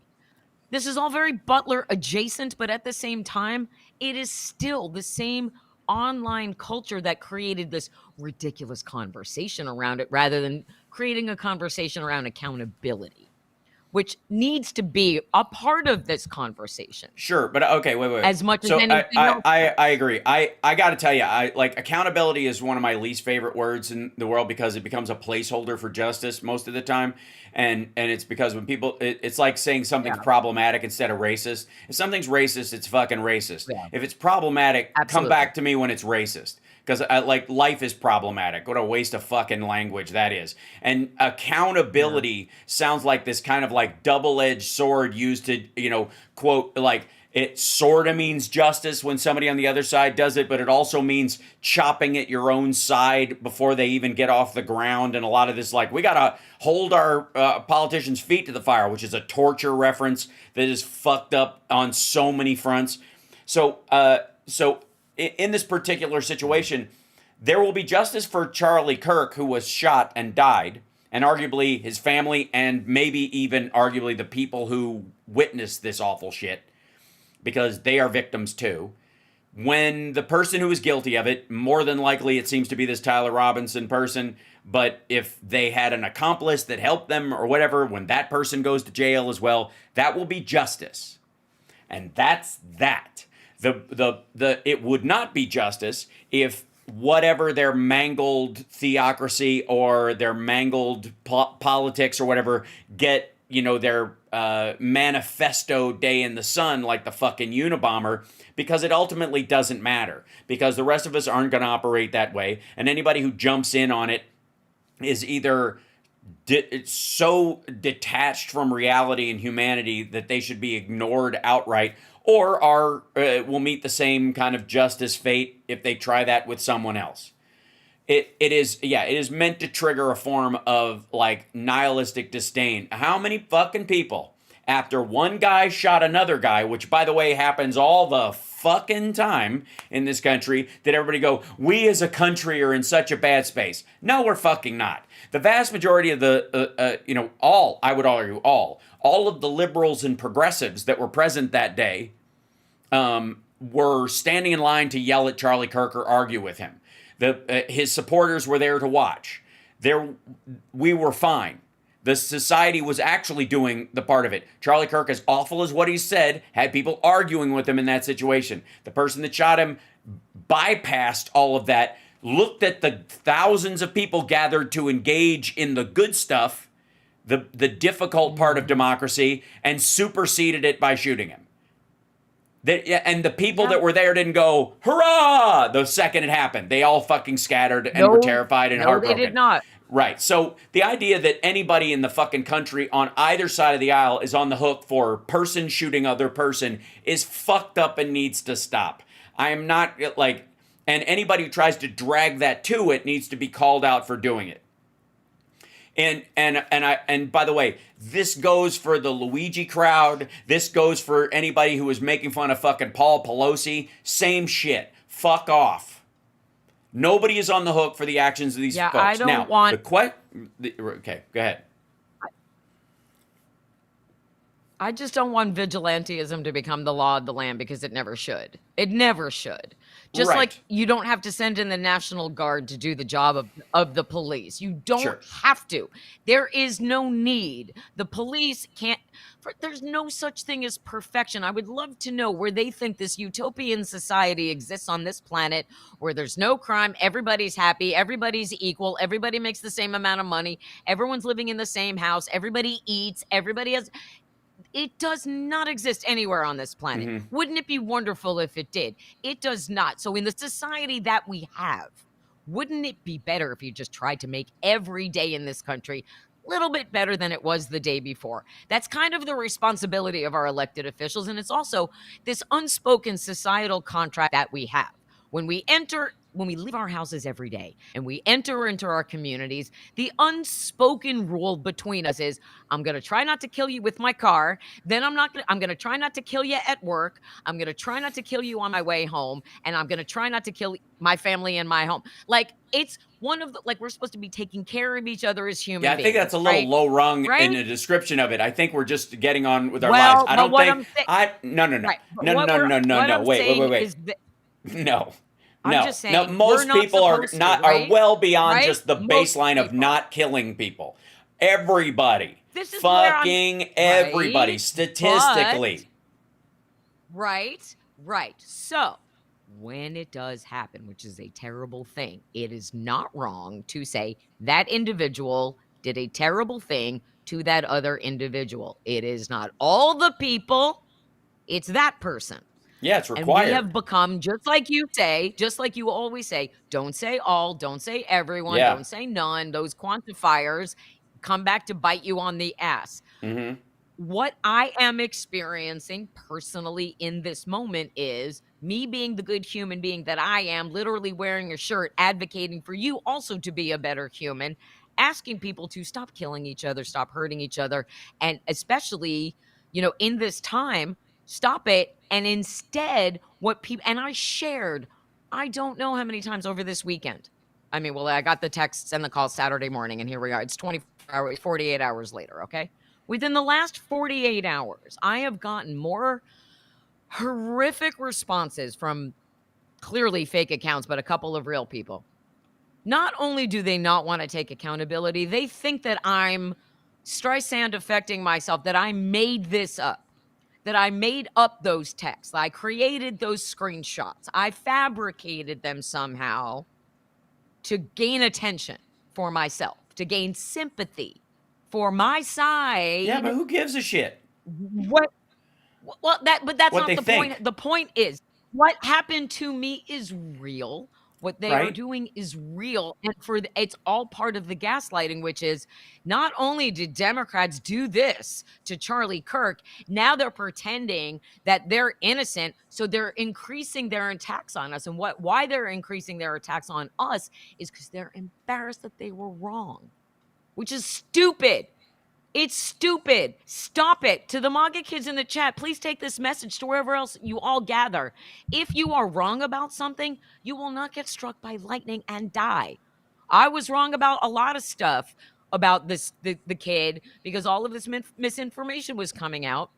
And there was, for a minute, a screenshot where a Tyler Robinson had made a donation to Donald Trump's campaign. Right. And it was passed off as that Tyler Robinson. Turns out not that Tyler Robinson, because this Tyler Robinson would have been like 16 or 17 when that happened, and he wouldn't have been able to make a donation legally or something. It wasn't him. It was not him. So I deleted that tweet, and then I created a tweet saying I deleted my tweet because I got the wrong information, and now I have updated information. And I'm still here. Lightning did not strike me. I don't understand when it became the worst thing possible to be wrong on the internet, to be wrong about something because you didn't have all of the information, which is why we should never jump to conclusions when it's something. It is easy enough to default assume in Utah, a white guy got shot. Who would have shot a white guy in Utah? Probably another white guy. That's about where I went with that. Other than that, there are people sucking you into some sort of conspiracy, watching the shooting over and over again, like the Zapruder film. They only have one person in custody. That person turned themselves in. Those are the points to continue to hammer over and over because that's what we know. Mm-hmm. We have to stick to what we know, not what we want to be true, not what we wish was true. The truth is almost never something we like. The truth is almost never something that's shiny and fun and something to brag about. A lot of the times, the truth is really hard and sad and difficult and hard to process, and you have to take some time to sit with it. It's hard. I was really disappointed in John Edwards back in the day, 20 years ago or whatever. Really disappointed in John Edwards, who cheated on his wife, who was going through cancer treatment. We found out he cheated on his wife and got his mistress pregnant. That's really disappointing. I did not pretend he didn't do that. I didn't blame the Republicans for John Edwards being a cheating piece of shit. We were not socialized to do that. This group of people has been socialized to never believe anything because they've been fed lies by the lyingest liar in the history of lies for a full decade. They have been taught you can never be wrong. You just move the goalpost to a different place and you then ignore the wrongness that you put in the world and pretend you didn't. So now what they're doing is, I'm going to pretend. When they found out from this, Nancy Mace's like, death penalty, tranny, da-da-da. The second they found out it wasn't a Democrat, it was a whiplash hairpin turn to, well, now we have to pray for him. Now he has to come to Jesus. If only Tyler could have sat down with Charlie Kirk, he would have accepted Jesus into his heart. And they would have maybe been friends. I cannot stand that hypocrisy. You're threatening my life because you can't stand that kid did this. Hold on, wait a second. The same people who said that if Charlie Kirk sat down with them, they would be friends or whatever, didn't tweet you a death threat. And we got to avoid the actual person. Oh, yeah, a lot of them. First of all, many of the responses that I have gotten are trolling, fake Magabot accounts. Okay. Mirroring, right. But because again, you don't. Again, I'm gonna push this on the same way that the same way that the right is trying to do an all Democrats, liberals caused this, you guys killed him, blah blah. They tried to kill Trump last year. All that language. There's no difference. There are people online who will weaponize this kind of stuff for lulz and bullshit, or try to activate some sort of civil discourse between people, or gin up some violence or whatever. But they're not the actual sane human beings, and their goal is to keep the they conversation going. These individuals are trying to lump the violent in with the people who are just full of shit and the people who are actually trying to do some good. They're trying to muck it all up so that we can have right on left violence in this situation, or foment more discord. And I'm saying that is no different what you're saying right now about theifying these direct responses that you got that were terrible on Twitter, with saying that the same person who said if they'd have sat down with him, whatever, like retweets being retweets. I'm talking about the actual individuals who had the original thought. I'm speaking about my experience. Understood. No. I'm speaking about my lived experience over the last 48 hours. Right. And this fucking guy in the chat, like, fuck you. Boo-hoo, poor Tara. You want to live my life for 24 hours, you shithead? Do you want to have your life threatened, your children threatened? Because you had the audacity to say, can everybody stop fighting for 1 second and just wait for the facts? That was my entire... and that's what I'm saying about the because part. That's part of why you're... since Wednesday. What happened to you has nothing to do with what you said. But boo-hoo. What happened to you... No. What happened to you... Fuck that. All right. Tara, you're it's real what happened to me. Right, I know that. I'm entitled to feel this way. Yes, and you are. Express it. And if my feelings make people uncomfortable, that's them, not me. People need to understand how real this is and how dangerous this is. And if I can't be the face of it, they're not going to understand. I'm a real person. I'm not on Twitter putting on a persona. This is the real me. Okay. This is the real me, a real human being who is really out here. This is my job. If it wasn't my job to write about politics and come on podcasts to talk about this, I would do something else. I would gratefully do something else, but I can't not care. And when people enjoy the fact that my life was threatened, that bothers me. Bothers me that you're going to enjoy, like, you're going to gain pleasure from knowing that somebody on your side of the political spectrum took the time to threaten my life. There's something wrong with that mentality. I don't enjoy it when something bad happens to the people on the right. Well, Trump is a different story. These little fish who make up the cult, who are in your chat, who are real people, is my assumption, who are celebrating that I got hurt or someone wants me to be hurt. There's nothing okay about that. There's nothing okay about that. All right. Okay. So here's what I would say is that one of the things that I feel like there's a real seriousness to this that needs to be handled. There also needs to be a recognition that that you are not surrounded on all sides by this in an attempt, which is what they want you to think, so that you will grow paranoid and afraid to go outside. Right. No, I mean that's the goal. That's the goal. Right. Whether they succeed or not, that's the goal. Obviously, from what was written to you, that's the goal. And so the other thing, too, is to attach it to some sort of behavior like they're going to curtail your behavior. And they aren't. It's not about your behavior. It's about what you do generally all the time. You're just an obvious target for them, just like I am. I get them, too. I'm on the list. I'm on the list that they're circulating. That's fucked up that there is a list circulating targeting teachers if and there professors. Is. And again, all right, hold on. I have seen the Google Doc from the Charlie's murderers. That's what they're calling us. Okay. We're not. Tyler Robinson is Charlie's murderer. Tyler Robinson is, to the best of our knowledge, the only one in custody. I'm not. I don't advocate for that. And for people telling me, oh, I don't understand them. I totally understand them. I know that they use intimidation 99% of the time to do the heavy lifting for them. I do have a police report. It is people who are like, you're fake, that's fake. No, filing a fake police report is a felony, and I would not do that. I also made a complaint with my local FBI field office. Those two things are real. My screenshots are real. What happened to me is real. What's happening to other liberal influencers is real. And big names are on. I mean, I think ultimately they see me as probably a smaller fish because I don't have 1 million or more.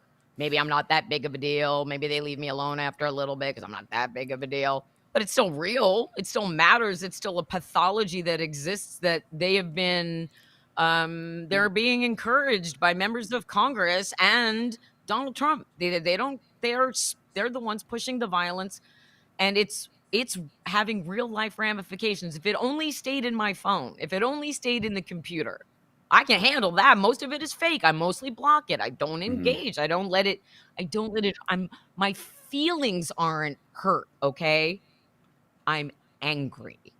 That's what it is. You're not hurting my feelings by calling me ugly or whatever the names that they call me. I don't care about that. I don't care. You can say anything. Okay, I don't care.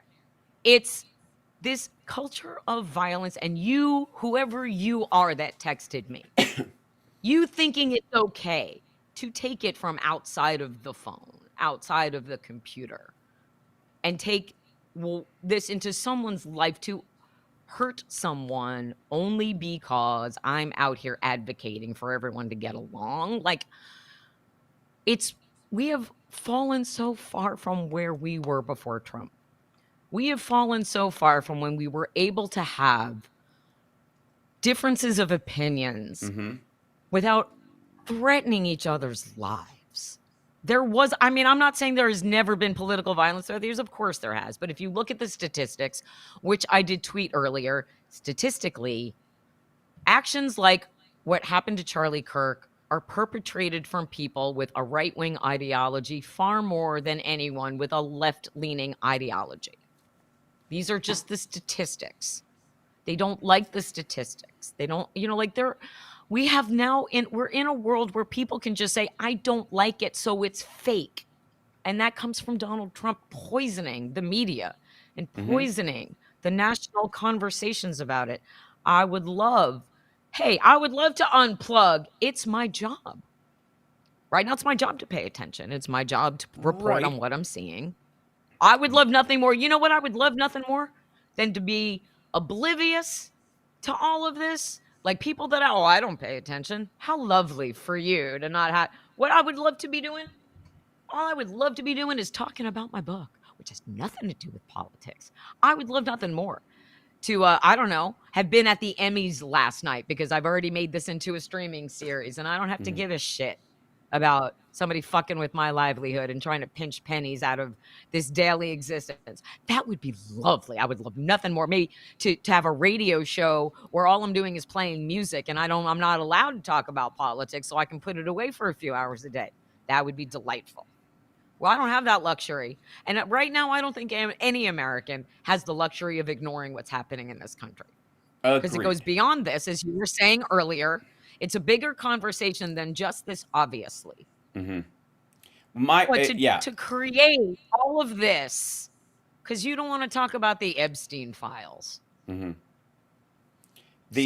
Charlie Kirk wanted the Epstein files released. We can go back to talk about the Epstein files. We don't have to talk about this anymore. Well, am I monetizing the threats I received? Somebody said, am I monetizing the threats I received? How dare you? Dare you? Okay. Fuck you. No, I'm not. You want to pay my bills, though? Somebody from England said that they would pay me $10,000 if I could prove that my threats were real. Isn't that awful? That's awful. How dare you think that I would profit off of misery deliberately? That's where we are, Hal. This is where we are. I would never. Okay. Oh, my God. Understood. Would rather. Are you kidding? I would rather be waiting tables than living under the threat of this fucking shit. Are you kidding? I'm so angry. We are so far gone from what is acceptable and normal that you can't even. Wait. Hold on 1 second. Again, even find sympathy. No. Here's the thing. I like all around, everybody, dial it down for 1 second and recognize that this is another part of the affliction I have been talking about for quite some time, which is the idea that somehow your computer screen or your phone is a fucking window and an actual indication of the outside world and the vast majority of the people around you. And it isn't. No. And the more you insist that it is, or like go down rabbit holes chasing people who are actively guiding you in that direction, taking the bait, following the fucking breadcrumbs, insisting that you believe that we are in this separation on any part of this argument is your contribution to that violence. And it takes an active mental focus not to buy into it. And again, set it and forget it when that shit comes up online. But the more you dive into it and the more mental, focus you put on it past the point of your control, outside of your locus of control, that's the rest of life. Yeah. And it doesn't give a shit whether you feel one way or another. It is an asteroid hurling through space that will either hit or miss the Earth. And no amount of fretting about it will do a fucking thing. But it will ruin your day all the time and the lives of everyone around you if you continue to let the things outside of your control dictate your emotional state. So what I wanted wait for a second. Let me finish this thought though, because you had a lot to say and I need to address this. Because as someone who's gotten death threats too, and I've spoken to this many times, all during Queer as Folk, from right wingers and ACT UP. People going to show up at our DVD signings and throw acid in my face, and they actually had to arrest someone who was packing their fucking car. Right. What is wrong with people? No, not what's wrong with people. I'll tell you what's wrong with people. There's 8 billion fucking people on Earth, verging on 9. There's a window of shitty that exists and has always exists. That number is not growing. It's a percentage of a much larger group of people. And the false reality of online interaction is that it brings it closer to your fucking face than it would ever get in real life. And when you contribute to that, not only do you undermine your own mental health, but you also contribute to a discord in your close circle. People start shit up, and in the middle of trying to moderate what's actually happening, you cause conflict and discord inside your own circle. It's unnecessary, and it's part of the goal of the people who do this. The trolls online are not like, even the ones sending out the death threats. The vast majority of them, 99.9% of the kind of threats that show up online, are never going to be acted on, are a myriad of people that don't even align themselves with the shit that they're allegedly, whoever they're against. They're doing it to the right wing as well. They're doing it back and forth to get these two people fighting. And the insistence that everybody goes that they will now paint a swath of human beings, I don't know if it's half the populace or 10 fucking people with the behavior of a single being, is exactly how we got to right-wingers saying that what Tyler Robinson did is the left. It's the same mental machination. And it's stochastic terrorism, whether you're doing it actively or passively. You can stochastically terrorize other people by demonizing them and externalizing that onto them, or you can stochastically terrorize yourself by thinking they're around every fucking corner. And that's the problem with these circumstances. Well, I don't think that. What? Yes. I said I don't think that. I don't live my life in a paranoid delusion that someone's out but to I'm get me not saying you do. I'm saying when these things happen, there are opportunistic infection style trolls online that are putting you in the mental and emotional state you're in right now, in an attempt, by the way, to undermine your sense of self, your sense of worth, your sense of work, your question what you're doing. That's not gonna happen. It does happen. No, wait. It does happen. Whether you work your way out of it is not a question. Whether you come to your senses after you've had this moment is not the point. The point is, it worked for a while. It worked while you were reading it. It worked while you were forwarding it. And it worked now when you're describing it. I'm telling you. Well, it's an effective... I understand what you're saying. Okay. I understand what you're saying, but I've also been living with this for a decade, right? So... This wasn't the first time that I had to file a police report about harassment like this, and I thought it was really important. There are almost 2,000 people sitting in your chat room right now. Right. So that's 2,000 people who see the real human face of what this shit can do, right? I wanted people to understand that when things like this happen, and I am talking about my personal lived experience of this, right. Look at me. I am an actual human being. I'm not a bot. I'm not a troll. No one is paying me $8,000 a month. There's not a PAC telling me what to say or do. It's just me, real person. And also look at me. I am 5 feet tall. I am 105 pounds. I am 56 years old. I am not physically threatening.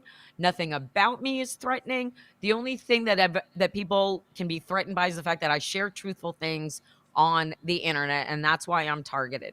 I wanted people to see there are real people who are really impacted when you tweet your MAGA bullshit.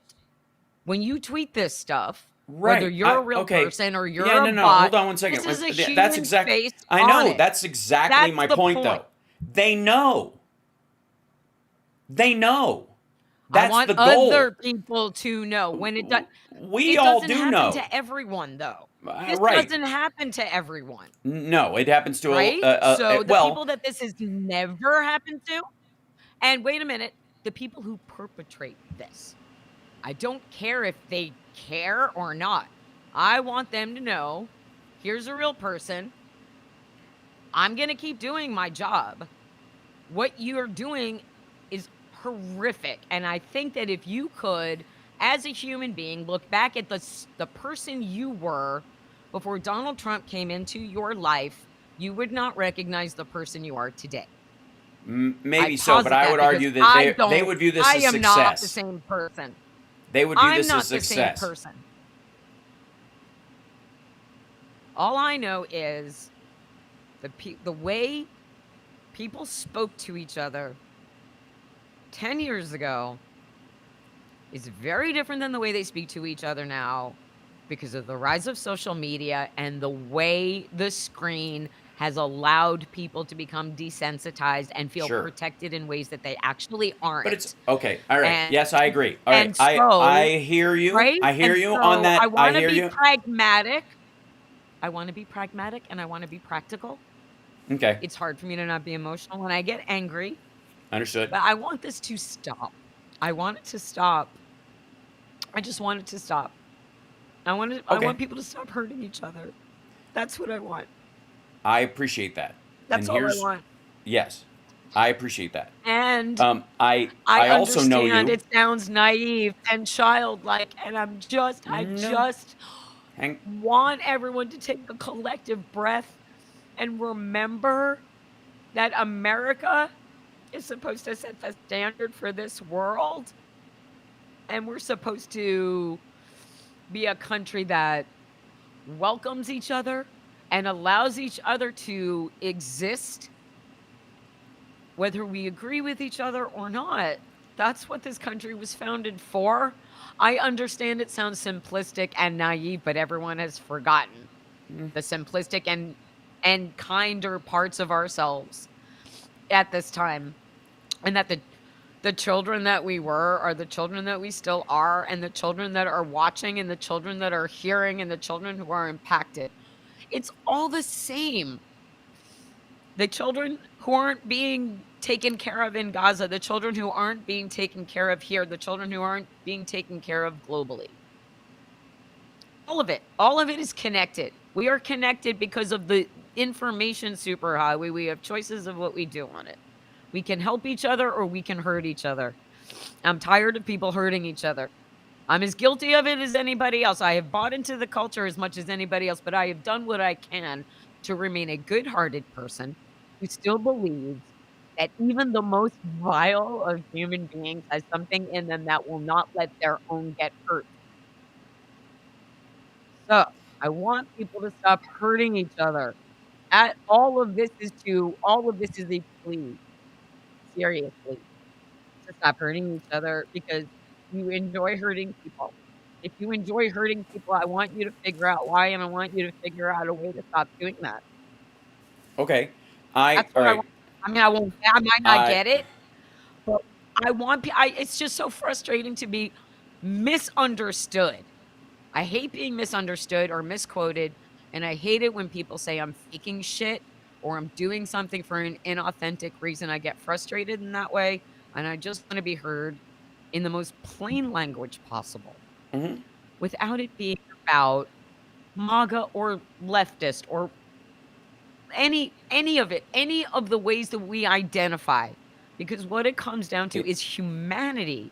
Do you want to wake up tomorrow alive? I do. All right.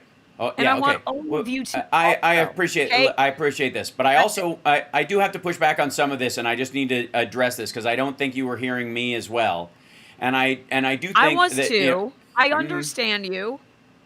I do. Maybe not.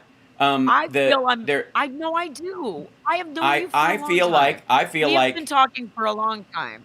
But in a realistic sense, I think you're completely fine. Like none of us want Donald Trump dead, but if he was miserable and in jail for a long time, that's totally fine. So it's kind of the problem I have with the no hate thing. I did one of the no hate photos back in the day or whatever, and was struck by the fact that everybody in there believed in some hate. So as long as it was the right people.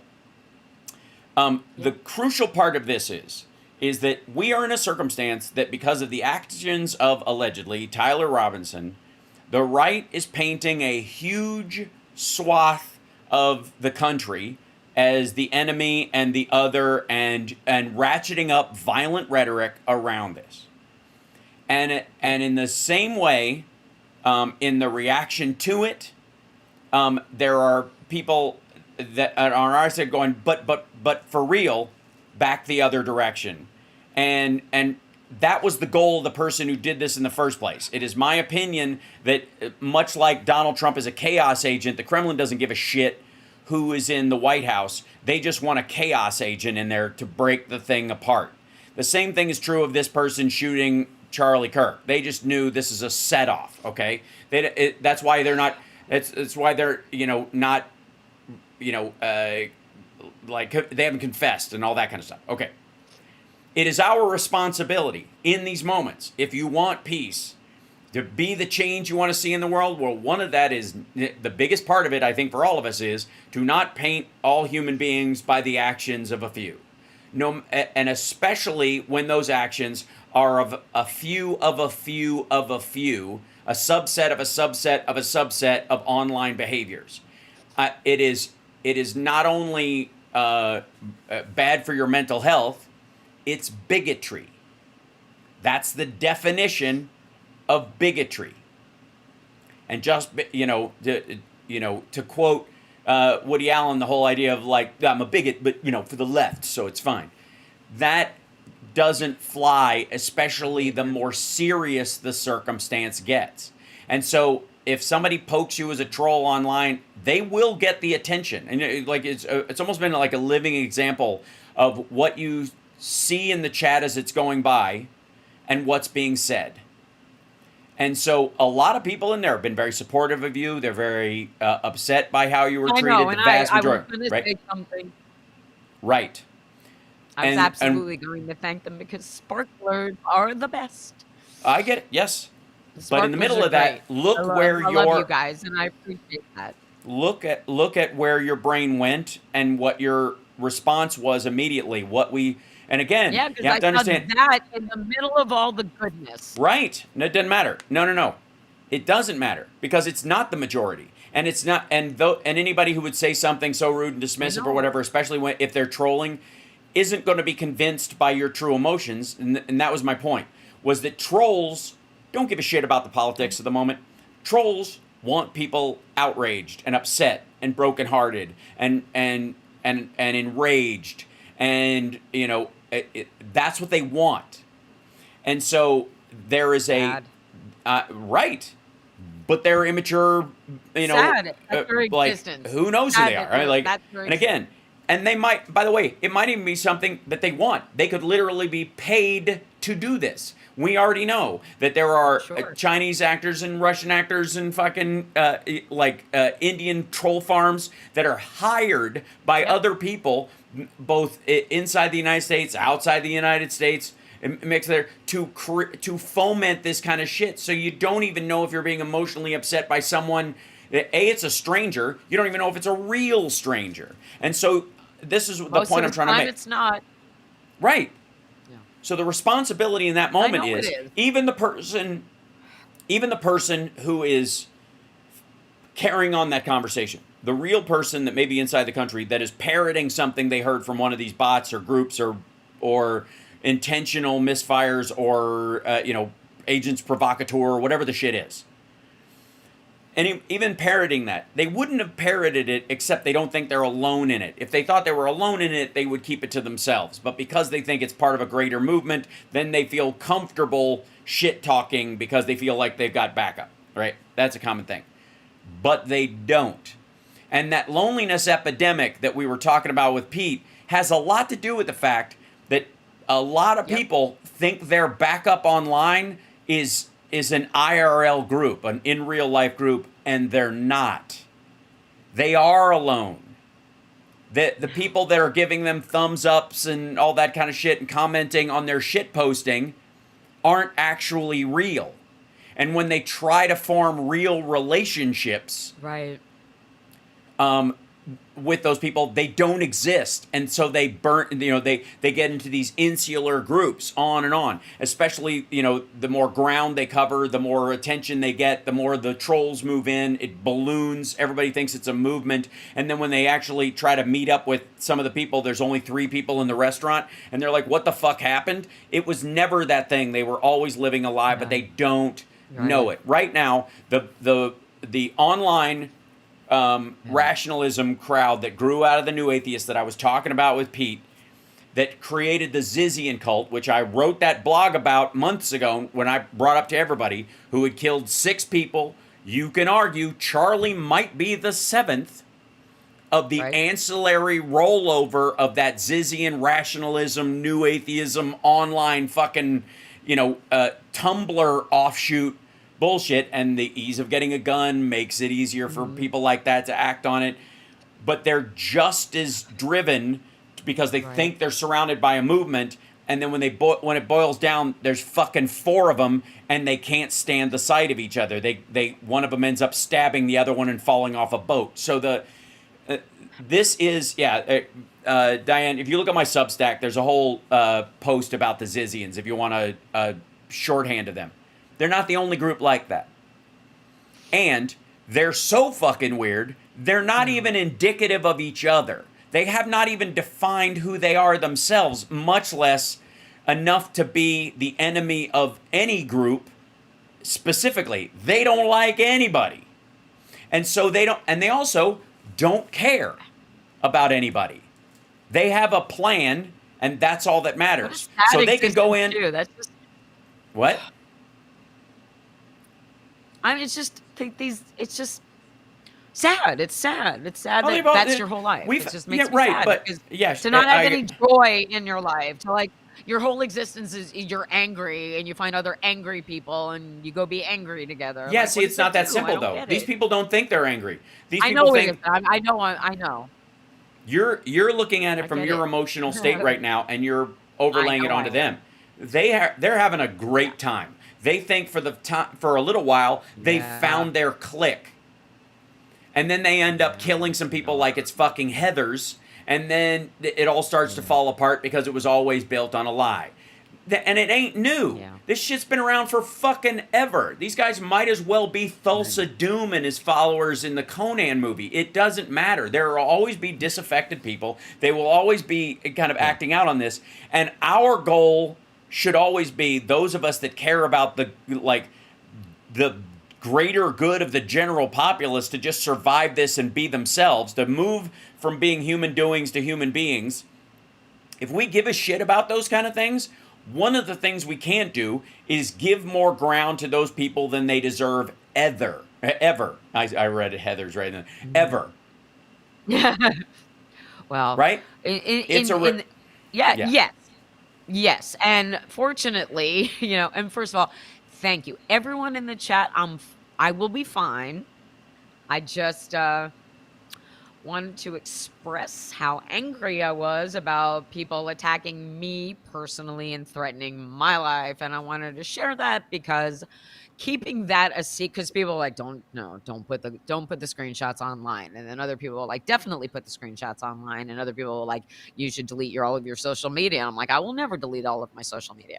So like, I will be fine. And thank you very much for caring, because I knew that people in the chat would care, because the people, like you said, for the most part, who are here with you are here for the best reasons, because they care and they are good human beings. Thank you, Michael, for the super chat. I will buy myself some ice cream or something with it.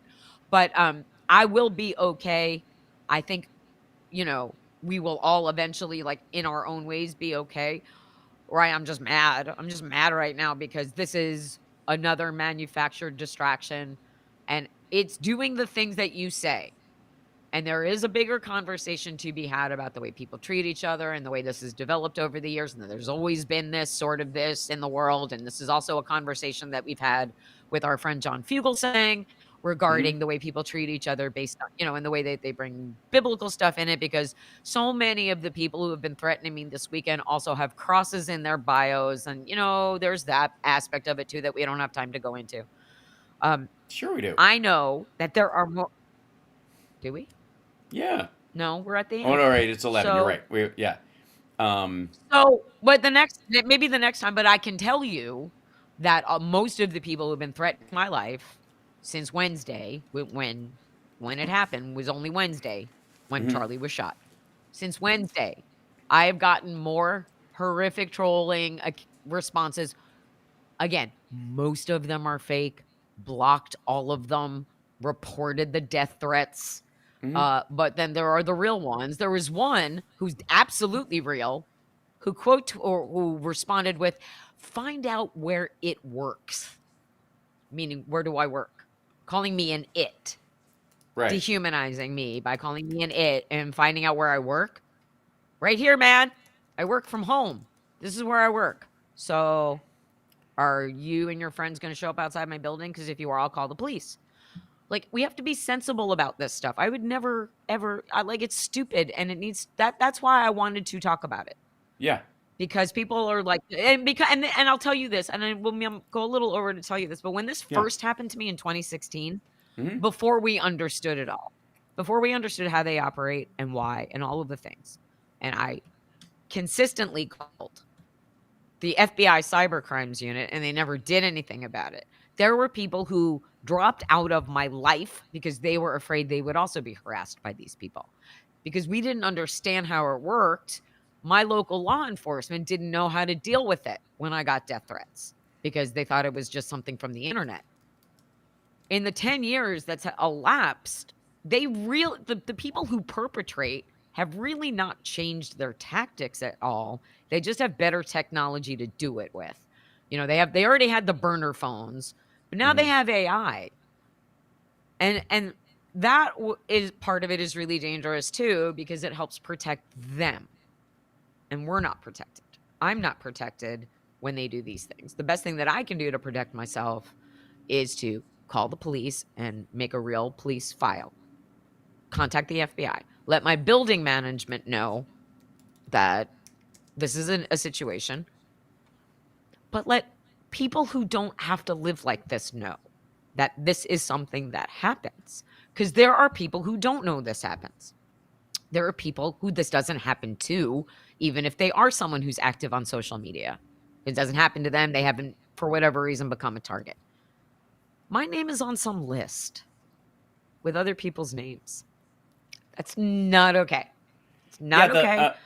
More people, and we have to tell the truth about what's happening to us at the same time that we continue to advocate for the truth around this story, because we don't have all the truth. Like you said, we don't have a signed confession yet. We just have a person who turned themselves in. Only one person. So here's the thing. I don't back away from sharing this because it's important. That's why. And so there were people in the chat like, just get over it, move on. No. If you don't share this truth, then people don't know it's happening. And so people just need to know that it's happening. And that's why. I just wanted to explain why it's important to me. I don't think anybody in my chat room doesn't understand that people get death threats online, especially on our side, especially post Charlie Kirk. Yeah. I don't think that's lost on any of us. But it hasn't happened to them personally. But I wanted them to see the language and the way that they try to manipulate you. Sure. Like that one that says, I'm here to help you. Sure. You know, like, you don't know me, but you're on this list, and where do you live? And be careful. Right? I'm here to tell you. Okay, look at my lived experience. This is real. Please protect yourself better, because this can happen to you. If it can happen to me, if it can happen to Brooklyn Dad, if it can happen to Jojo from Jers, if it can happen to anyone, it can happen to anyone. There's a meme going around right now where it's a I'm not in it. It's a compilation of a whole bunch of online influencers and their names and their for people to go after. And I don't, don't do it. Just why? Why would you do that? I don't get, I get, you and I are thinking, feeling people. They don't think like we do. We don't think like them. I understand that. We're not doing that to you, though. We're not doing that doesn't matter either. And they think you're not doing it because they're weak. It's why Charlie Kirk was not wearing, like when people said, for example, that Charlie Kirk was killed for his beliefs. No, he wasn't. He died, I guess, for his beliefs, but he wasn't killed for. He was killed for them. He didn't die for them. He was killed because he thought he was in a tent in a t-shirt. He didn't think he was going to war. He thought he was having a conversation. He didn't go there going there. I've gotten a bunch of death threats and this is the day, and I'm still going to go out there like he's Larry Flint or Bob Roberts. It wasn't that moment. It was just even after Laura Loomer. He assumed like a lot of people, that that it would work itself out. Like this is just part of it, and that is a concern in when people are that highly visible, I suppose. But I don't know if he got any kind of warning from anybody in this group, or they were talking about it at all, or there was an idea like there was. I think Bongholio said that on some show that they were aware they had this person under investigation, seeming to say that they were looking into this person before it happened. They didn't. Come on. Right. Well, No, no. they weren't. Well, no. Bullshit. They wouldn't have found this kid if he and his dad didn't walk in and turn him in. Right. Yeah, I completely agree. What I think he means is that they were looking in easily hidden. Right. No. I think what he probably meant, because he's stupid, is that they were looking into the Zizian rationalism stuff that I was talking about, and that they assumed he was part of that group. They're making that assumption, and therefore they think we were looking at these people, and we just which again doesn't help your fucking conversation at all. It doesn't. You didn't do your job. Even worse than you already didn't do it. The point I'm trying to make ultimately in all this is that there are things you can control and there are things you can't control. And the things you can control of what you said today was pay attention to stuff. Some people might try to like catfish or farm information out of you so that they can find out about you and target you personally, whether it's through harassment or actual violence. So, if you don't know somebody online, don't give them any details about your personal life, and take care if you're visible about your political opinions to do at least baseline security around yourself, because people are people and they can be nuts at any given time and that kind of stuff. That's the practical aspect of it.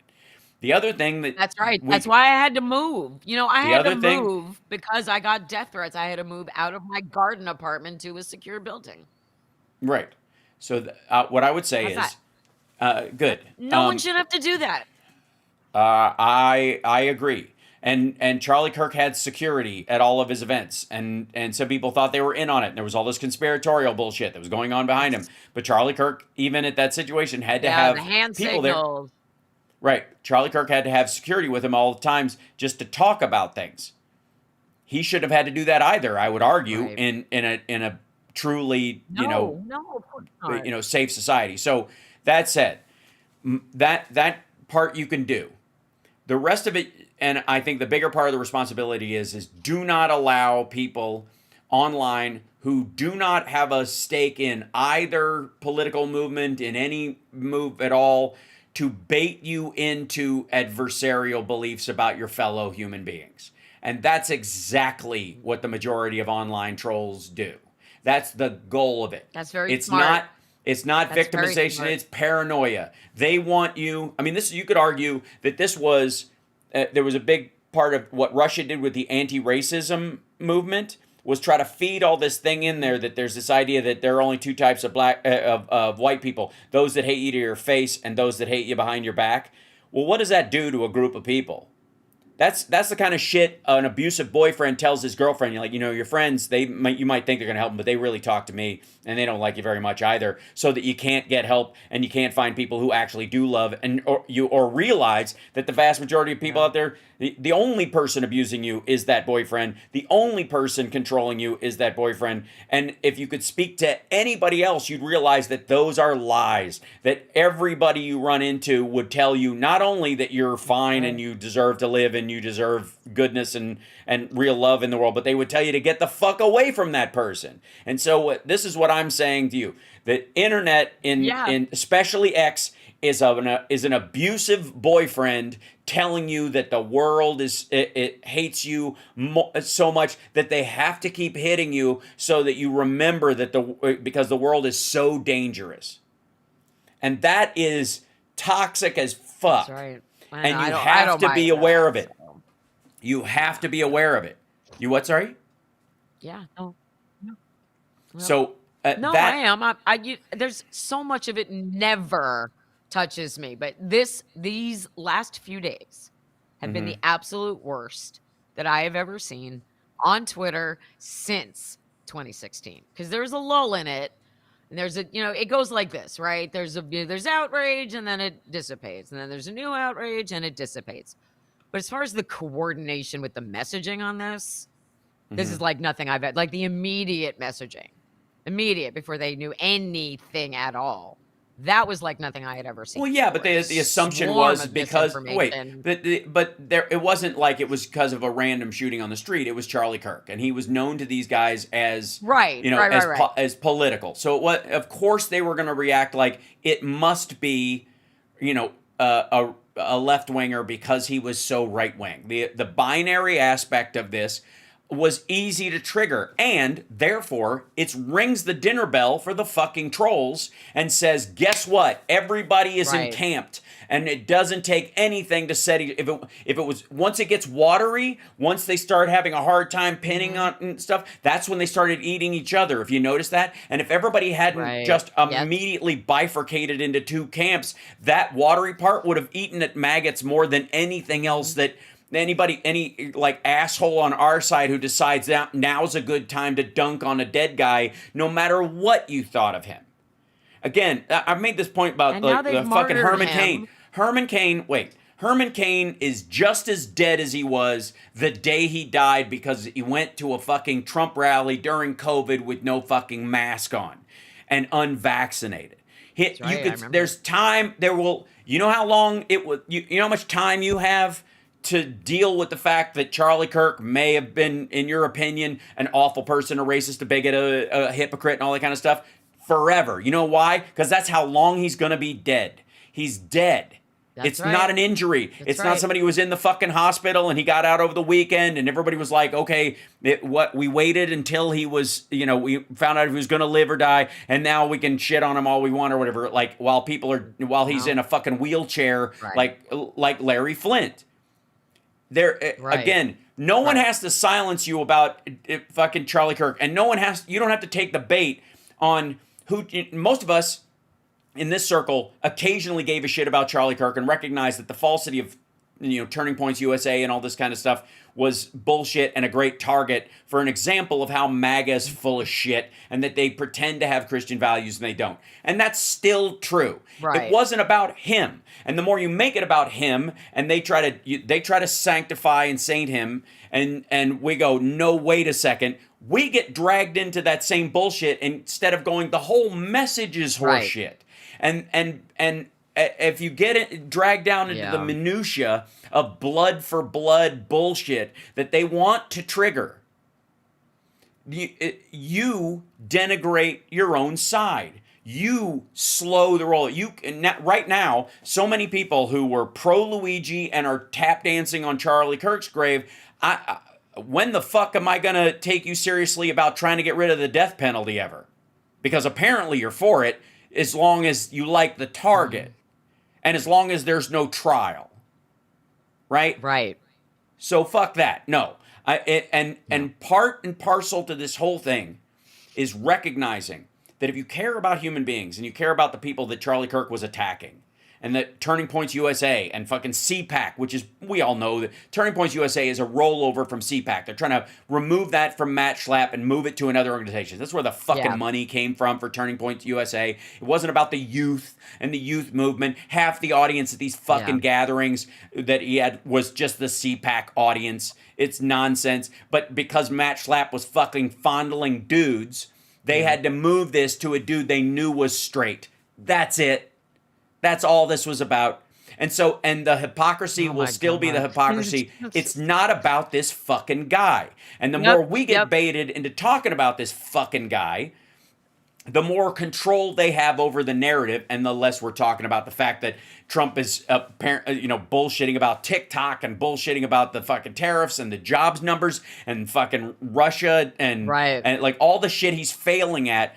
The conversation has been eaten alive about whether or not we can bitch it about a dead guy who's fucking dead. He's never gonna convince somebody of anything one way or another. He's never gonna come back around like, Orrin Hatch at the end of his life or fucking Strom Thurmond, and he's not gonna, hit, like, the internet's forever, so people are gonna watch his videos, but that'll fade and the other shit'll happen or whatever.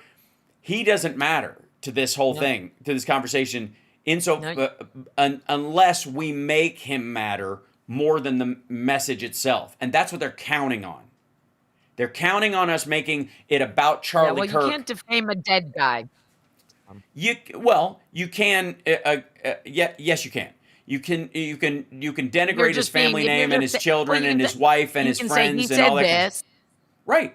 But again, I'm not he's never. that. I'm just. This is the facts. You and I say in the facts. Right. So the point I'm trying to make is, Turning Points USA is still going to be a bullshit machine, with or without him, because that's its job. And the more they drag us into this fucking conversation about him, the less we're talking about that machination is still it's an operation. It's still in high function. And again, if you leave them to their use him. Yes. They're going to, and they want you to do that. So I'm just saying you don't have to take the bait. You don't have to argue about whether he was a saint or not. It doesn't matter. He's gone. And his family will get justice when they put the person who killed him in jail. And that's that. None of us subscribe to the fucking Zizian rationalism AI doomer. We have to kill people to start a fucking revolution so that we can have, communist trans communities any more than we would agree with fucking Paul Pelosi's hammer attacker to start a Christian nationalist world. It's fucking stupid. It's not about us, but we keep taking the bait. No, and so I would say bring it back to the ideas. So in closing, yeah. Okay. Well, bring it back here's to the idea. ideas. Yeah. Charlie Kirk wanted the Epstein files released. There you go. Charlie Kirk wanted the Epstein files released. One of his last public interviews was with Megyn Kelly, of all people. Megyn Kelly also advocated for the full release of the unredacted Epstein files. And now she might be a little scared because she's been kissing Trump's ass again, even though he told the whole world she was on her period. But anyway, if you're a person who wants to honor Charlie Kirk's memory like Republicans are calling for, Republicans should put their money where their mouth is and release the full Epstein files, because that was Charlie Kirk's one of his final wishes on this planet. So if you're a big Charlie Kirk guy and you loved him and you were that guy who was like crying hysterically, because I'm sure you saw that video where the guy's like, they killed Charlie, oh my God, and he was really upset. He was really upset, that, and understandably so. Witnessing an assassination would be traumatic for anybody, I would guess. Honor his legacy and his memory by releasing the full Epstein files, because that's what he wanted.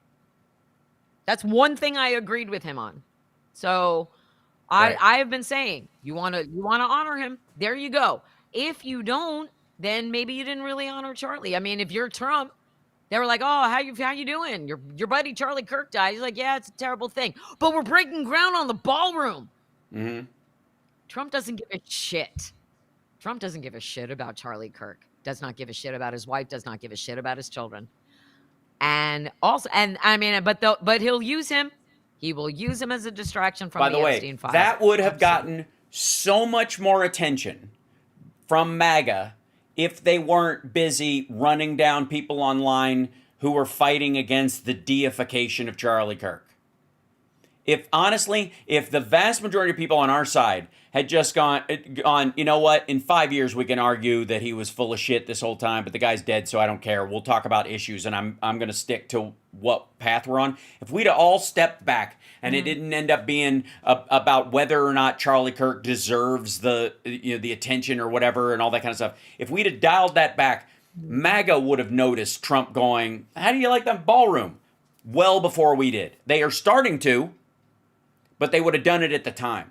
They don't care, though. Yes, they do. Yes, they do. And anything he does is fine with them. They don't care. No, it isn't. That's the thing. They care that he doesn't care about Charlie Kirk? Yes, we have believed this for a long time, that he's impervious. We keep talking ourselves into how strong and what a grip he has on everybody and stuff. And I got to tell you, it ain't the fact. And it's increasingly not the fact, as you look at his poll numbers, fucking Rasmussen showing how Latinos are dumping him, all of this shit is meaningful. Like, we are, Democrats and people on our side of the aisle are doing more PR puffery for Donald Trump than maggots are right now. They really are. They're we're doing with him what he does with MS-13. MS-13 was not the gang that Trump ever said they were, right? They still aren't. but they gained ground like fucking crazy against other groups because the president of the United States said they were as big a threat and that they were the worst and the toughest and the meanest and all that. They gained territory in the United States and in other countries because Donald Trump stood there every day going, MS-13, those are the fuckers, man. They kill everybody. They're vicious. They're worse than anybody, right? Remember that? They're not. They're the fucking Sinaloa cartel's way fucking worse. And there's multiple cartels that eat MS-13. Those are fucking foot soldiers for them. They eat them for lunch.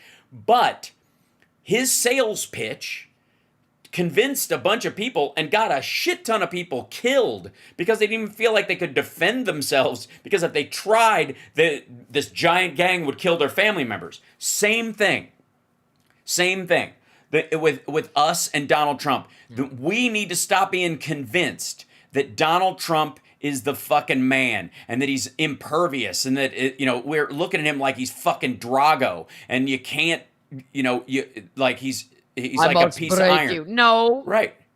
But I mean, no. The guy with the droopy face who stroked out on camera at the 9/11 memorial? You just did it. You just said they won't not believe in him. They won't what I'm telling you is it's not the case. And we need to understand that. And when you recognize the vulnerabilities and you see them as they really are, then you know you can focus on something. And you also don't get worn down thinking, oh my God, I'm up against this impermeable group of people who you can't penetrate their shell. They just can't hear anything. When they're bitching about him left and right, and there are plenty of opportunities. There are tons of opportunities to undermine his control over this group of people. And like I said, they don't need to see the light. They just need to see the lie. And in this particular instance, there's a bunch of areas. That's a great line.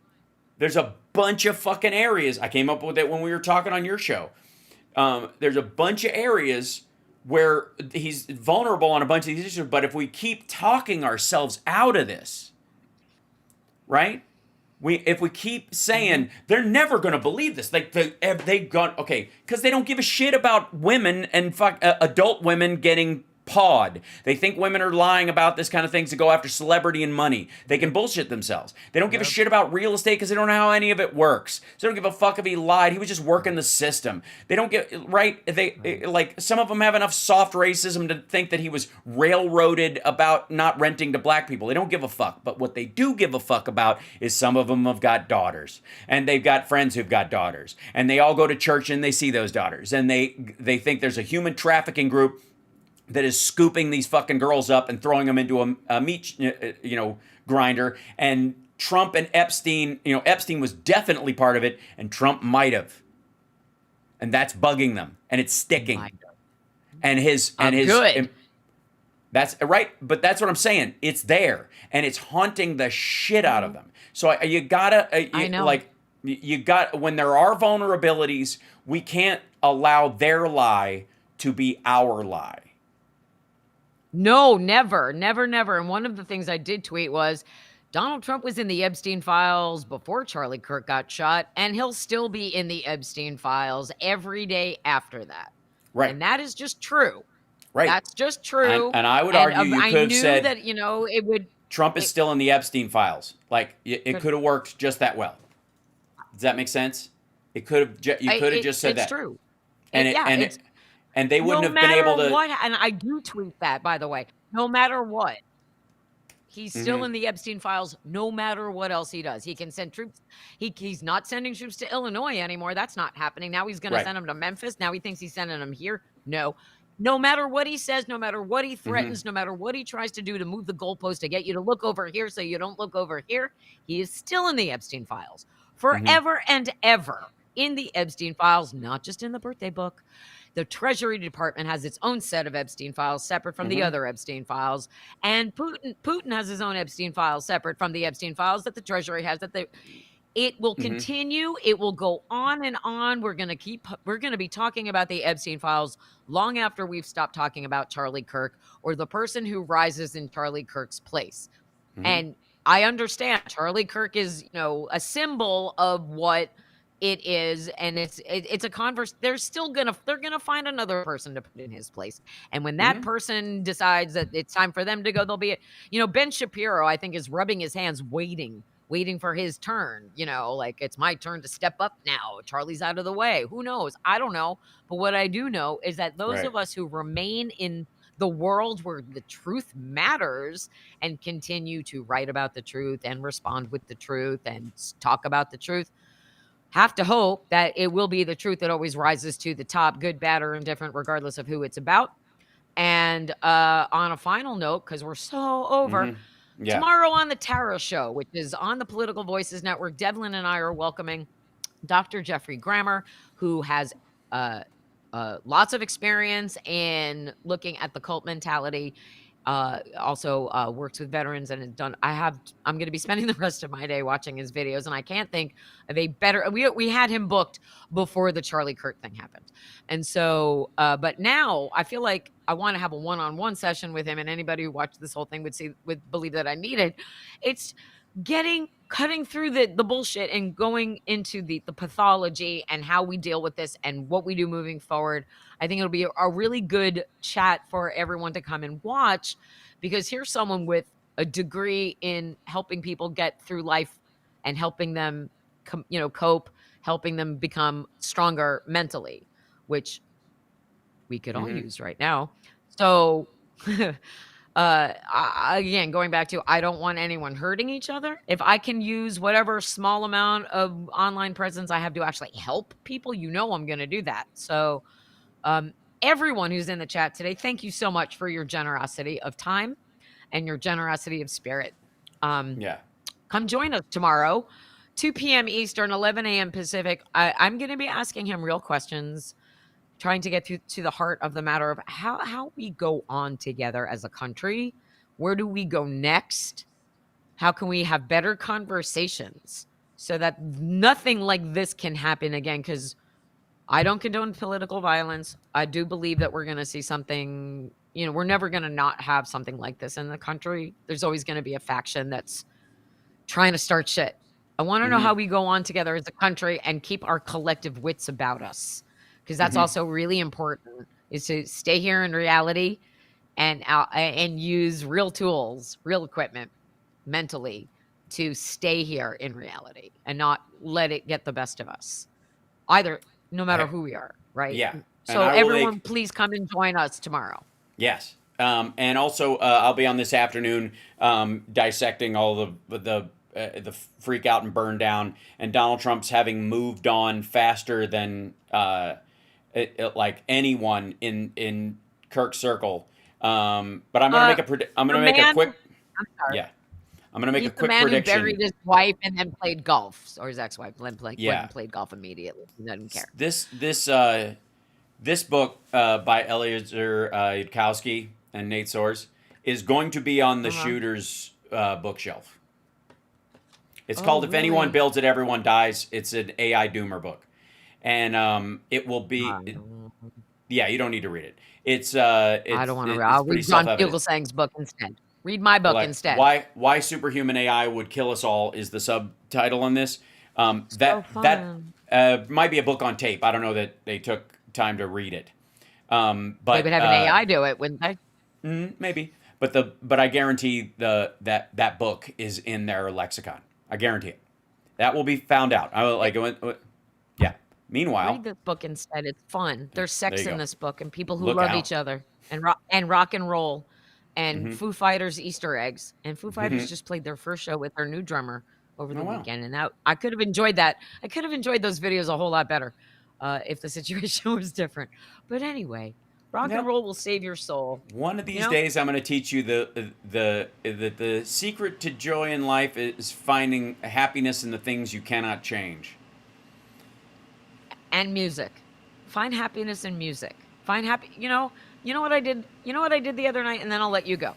Last Monday, Low Bar Corral. We did 2 Low Bar Corrals last week, Monday and Tuesday. Tuesday night was our normal plugged in, full band night. But Monday night, we got real super nerdy with the harmonies. And our lead singer took us through 4 songs and really broke it down. And one of the songs that we sang was The Night We Met by Lord Huron. I don't know if you know that song, but it's incredibly beautiful. And I put it on Twitter, and I said, I just wanted to share this because it's so beautiful, and everyone needs to, just shh. And of course, I got ridiculous responses. But if you go on my Twitter, I believe I put it on my YouTube because it's so beautiful. And it is 4 minutes. It is 4 minutes of. So please go and find that on either my Twitter or my YouTube or my Instagram, because I want you to be able to feel how we felt when we were in that room singing that song together, because it was beautiful. It was my group therapy. It calmed my heart and soul before anything bad happened. And I have listened. I'm never going to delete the video from my phone. It calmed my soul every single day this week. And I've played it over and over again because it's a really important song for my book, The Sound of Settling, when it eventually becomes a streaming series. It's very important. But what's also really important is the healing power of music. You're a musician, you know this. So someday you're going to come to Portland and you're going to sing with us and you're going to feel that. But for people who have not had the experience of group singing, take 4 minutes out of your life. Play my video of us singing The Night We Met with your eyes closed. That's what I'm going to ask you to do. It will feel great. I promise. And I thank you so much. Again, generosity of spirit, generosity of heart, generosity of time, because you have choices of how you spend your time. Thank you for giving some of it to me. And I look forward to returning that generosity to all of you when you join us tomorrow on the Tara Show. Thank you, Hal. I appreciate you and your friendship. Absolutely. Yes, you too. I love you. Big hug. Be safe. Okay. Be a better human. I don't know if I can. I'm trying every day. Every single day. Yeah. All right. Okay. Bye. Bye. See you later. Ladies and gentlemen, there she goes. What a conversation. Lots of stuff. Can I encourage folks within my chat to contemplate one idea? The ability to tap the brakes. That if you see a corner coming up and you don't know if the vehicle you're in can handle the degree of the turn, let's just say, maybe tap the brakes. Go, all right, is this worth saying? And if it is does it need saying now? That kind of stuff. Yes? Just a thought. The answer might be yes. How are you afraid at all? No.